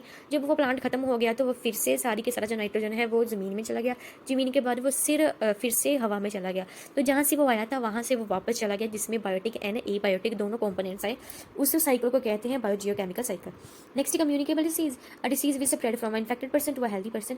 वो डिसीजेज जो एक इन्फेक्टेड पर्सन से एक हेल्दी पर्सन में ट्रांसफ़र हो जाते हैं उसे हम कहते हैं कम्युनिकेबल डिसीज। नेक्स्ट फर्मेंटेशन एक एनारोबिक प्रोसेस है जिसमें शुगर कार्बोहाइड्रेट कन्वर्ट हो जाते हैं अल्कोहल और एसिड में एंड कार्बन डाइऑक्साइड में bye micro organisms like yeast. Germs and pathogen क्या है? जो माइक्रो ऑर्गेनिजम्स डिसीज कोज करते हैं वो पैथोजेंस एंड जर्म्स है। Immunity ability of organism to resist an infection. देखो इम्यूनिटी क्या है? हमारे अंदर कोई भी माइक्रो ऑर्गेनिज्म आएगा तो उसको फटाफट उसको बॉडी हमारी किल कर देगी। उसी इन्फेक्शन को, वो इन्फेक्शन ना हो हमारी बॉडी को, उसी एबिलिटी को कहते हैं माइक्रो इम्यूनिटी। नेक्स्ट है microbiology, study of micro organism.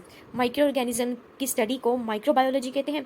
And pasteurisation हमने भी पढ़ा, अ मेथड जिससे मिल्क की प्रिजर्वेटिंग होती है, इसको प्रिजर्व करके रखते हैं मिल्क को एट 72 डिग्री सेल्सियस, जिसके बाद उसको ठंडा कर देते हैं, इमीडिएटली ठंडा कर देते हैं।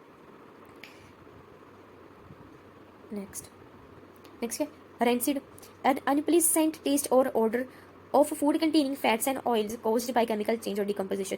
रेंसिड क्या होता है? जब खाना खराब हो जाता है, जिसमें फैट्स एंड ऑयल जिस खाने में होते हैं, वो खाना जब खराब हो जाता है उसमें से गंदी स्मेल आनी शुरू हो जाती है, उसका कलर चेंज हो जाता है, उसका टेस्ट चेंज हो जाता है, तो उसे कहते हैं रेंसिड। इस प्रोसेस को कहते हैं रेंसिडिटी। टॉक्सिन क्या है? Poisonous substance produce by living organisms. वही माइक्रो ऑर्गेनिजम्स जो केमिकल सब्सटेंस को रिलीज़ करते थे उन्हें क्या कहते थे? हम टॉक्सिन कहते थे, जो पॉइजनस है, ठीक है, जानलेवा। Vaccine, suspension of killed weakened और micro organisms administered to increase protection against disease और बूस्टर इम्यूनिटी। देखो वैक्सीन्स क्या थी? माइक्रो ऑर्गेनिज्म या तो वो हीट किल्ड माइक्रो ऑर्गेनिजम्स हो या वीक माइक्रो ऑर्गेनिजम्स हो, ठीक है, जो उसके कुछ पार्ट हो, जब उसको एक ह्यूमन के अंदर डालते हैं तो उसके लिए, उस माइक्रो ऑर्गेनिज्म के लिए हमारी बॉडी वो बनाती है, एंटीबॉडी बनाती है, एंड फिर उससे क्या होता है कि वो उसको किल कर देती है। वैक्सीनेशन वही है कि आपके अंदर एंटीबॉडी की प्रोडक्शन हो जाए उस माइक्रो ऑर्गेनिजम्स के against. You must know living organisms which are not visible to our naked eyes can be seen only through microscope are known as microorganism and microbiology is a study of microorganisms। देखो सारे chapter का overview है। Living organism जो हम अपनी आंखों से नहीं देख सकते, सिर्फ माइक्रोस्कोप के अंदर ही देख सकते हैं, वो होते हैं माइक्रो ऑर्गेनिजम्स, और उनकी स्टडी को कहते हैं माइक्रोबायोलॉजी, ठीक है। Depending upon the cell structure micro organism are classified into bacteria, fungi, protozoa and cell की।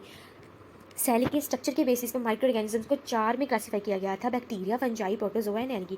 Viruses are microscopic bodies which can be reproduced only inside a cell of some host organism like bacterium or plant or animals. Viruses क्या थी? ना वो living थे ना वो non living थे, वो इन बिटवीन थे, राइट। ये सिर्फ तभी लिविंग माने जा सकते हैं, रिप्रोड्यूस तभी कर सकते हैं जब वो होस्ट की बॉडी के अंदर हो, लिविंग सेल के अंदर हो। However, they can be crystallized like salt and sugar when they are outside a living organism। हालांकि इसको प्रिजर्व करके रख सकते हैं, इनको क्रिस्टलाइज की फॉर्म में रख सकते हैं जॉर्ज वगैरह में, जब ये नॉन लिविंग होता है, राइट, जब ये होस्ट के बॉडी के बाहर होता है। Micro organisms are found everywhere. Micro organisms हर जगह पाए जाते हैं, एयर, वाटर एंड रॉक्स के अंदर, अर्थ क्रस्ट के नीचे, ह्यूमंस के अंदर, प्लांट्स एंड एनिमल्स की बॉडीज के अंदर, कोल्ड डेजर्ट में, हॉट स्प्रिंग्स में, हर जगह पाए जाते हैं micro organisms. Some micro organisms are useful in many ways. देखो हमने पढ़ा कि माइक्रो ऑर्गेनिज्म, बहुत सारे माइक्रो ऑर्गेनिजम्स हमारे लिए बहुत बेनिफिशियल हैं। जैसे वो खाने क्या क्या बनाने में, फूड, कर्ड, चीज़, अल्कोहलिक बेवरेजेस बनाने के लिए हेल्प करते हैं, एंड सीवरेज को साफ़ करने के लिए, एनर्जी की प्रोडक्शन के लिए, इन्वायरमेंट को साफ़ करने के लिए हेल्प करते हैं, एंड एंटीबॉडीज़ बनाने के लिए, वैक्सीन्स बनाने के लिए, और सॉइल को फर्टाइल बनाने के लिए, एग्रीकल्चर के लिए सारा का सारी हेल्प कौन करता है? Micro organism. And micro organism कुछ क्वाइट हार्मफुल है हमारे लिए, जो पैथोजेंस कहलवाते हैं, जो ह्यूमन और प्लांट्स और एनिमल्स को डिसीज़ कॉज करते हैं। ये क्या करते हैं? कपड़ों को ख़राब करते हैं, स्पॉइल कर देते हैं, ठीक है, एंड वाटर बॉडीज़ में ऑक्सीजन का लेवल कम कर देते हैं, एंड ये बहुत सारी बीमारियां कॉज करते हैं, एंड बहुत सारे अदर ऑर्गेनिजम्स को एंड एक्वेटिक लाइफ को ये हार्मफुल है। Miss handling and improper storage of food cause microbes. वही प्रिजर्वेशन वाला है कि जब मिस हैंडलिंग हो जाती है, जब आप प्रॉपर फूड को स्टोर नहीं करके रखते, तो माइक्रो ऑर्गेनिज्म उसके ऊपर ग्रो कर जाते हैं, जिसकी वजह से वो खाना ख़राब कर देते हैं। अगर वो खाना आप खा लेंगे, वो टॉक्सिन वाला खाना खा लेंगे, तो फूड पॉइजनिंग हो जाएगी, ठीक है। वही है, जिससे क्या होगा? फूड पॉइजनिंग का रिजल्ट क्या है? वोमिट होगी, मन खराब होगा, उल्टी वाला मन होगा, पानी की कमी हो जाएगी, एंड नर्वस सिस्टम में डैमेज हो जाएगी। Food preservation is a process giving an appropriate physical और chemical treatment to food in order to prevent और slow down its spoilage. Food preservation एक वो प्रोसेस है जिसमें physical chemical treatment, physical mean जो खुद कर रहे हो आप, लाइक रेफ्रिजरेट वगैरह कर रहे हो, या जार्स वगैरह में आप उसको रख रहे हो, केमिकल्स लाइक जो भी आप केमिकल्स वगैरह, एसिटिक एसिड, विनेगर वगैरह यूज़ कर रहे हो, सॉल्ट, शुगर जो भी यूज़ कर रहे हो, जिसकी वजह से वो खाना स्पॉइल होने से, ख़राब होने से बच जाए। Some of the method used to preserve food are drying using salt and sugar, use preservatives, pasteurization, Canning, freezing and vacuum पैम्प। ये जो हमने डिटेल में पढ़ लिया कि फूड को प्रिजर्व करने के ये जो मेथड्स हैं, ड्राइंग, शुगर एंड सॉल्ट को यूज़ करना, और प्रिजर्वेटिव्स, केमिकल यूज़ करने, पेस्चराइजेशन का प्रोसेस, कैनिंग का प्रोसेस, फ्रीजिंग का प्रोसेस एंड वैक्यूम का प्रोसेस, ये सारे के सारे प्रोसेसेस प्रिजर्वेशन के हैं। तो आपका सारा का सारा सेकंड चैप्टर कंप्लीट हो गया, सारी की सारी अभी सारे पेजेस कंप्लीट हो गए, फुल अच्छे से समझाया, एक एक लाइन समझाइए, एक एक पेज समझाया, एक एक डायग्राम समझाइए। एंड नाउ इसके बाद हम करेंगे एक्सरसाइज, एंड जल्दी ही करेंगे हम क्वेश्चन आंसर्स, एंड इसके बाद हम नेक्स्ट चैप्टर हमारा शुरू कर लेंगे। तो थैंक यू सो मच। अगर समझ आती है तो मुझे कमेंट बॉक्स में प्लीज़ बताएं। Thank you so much.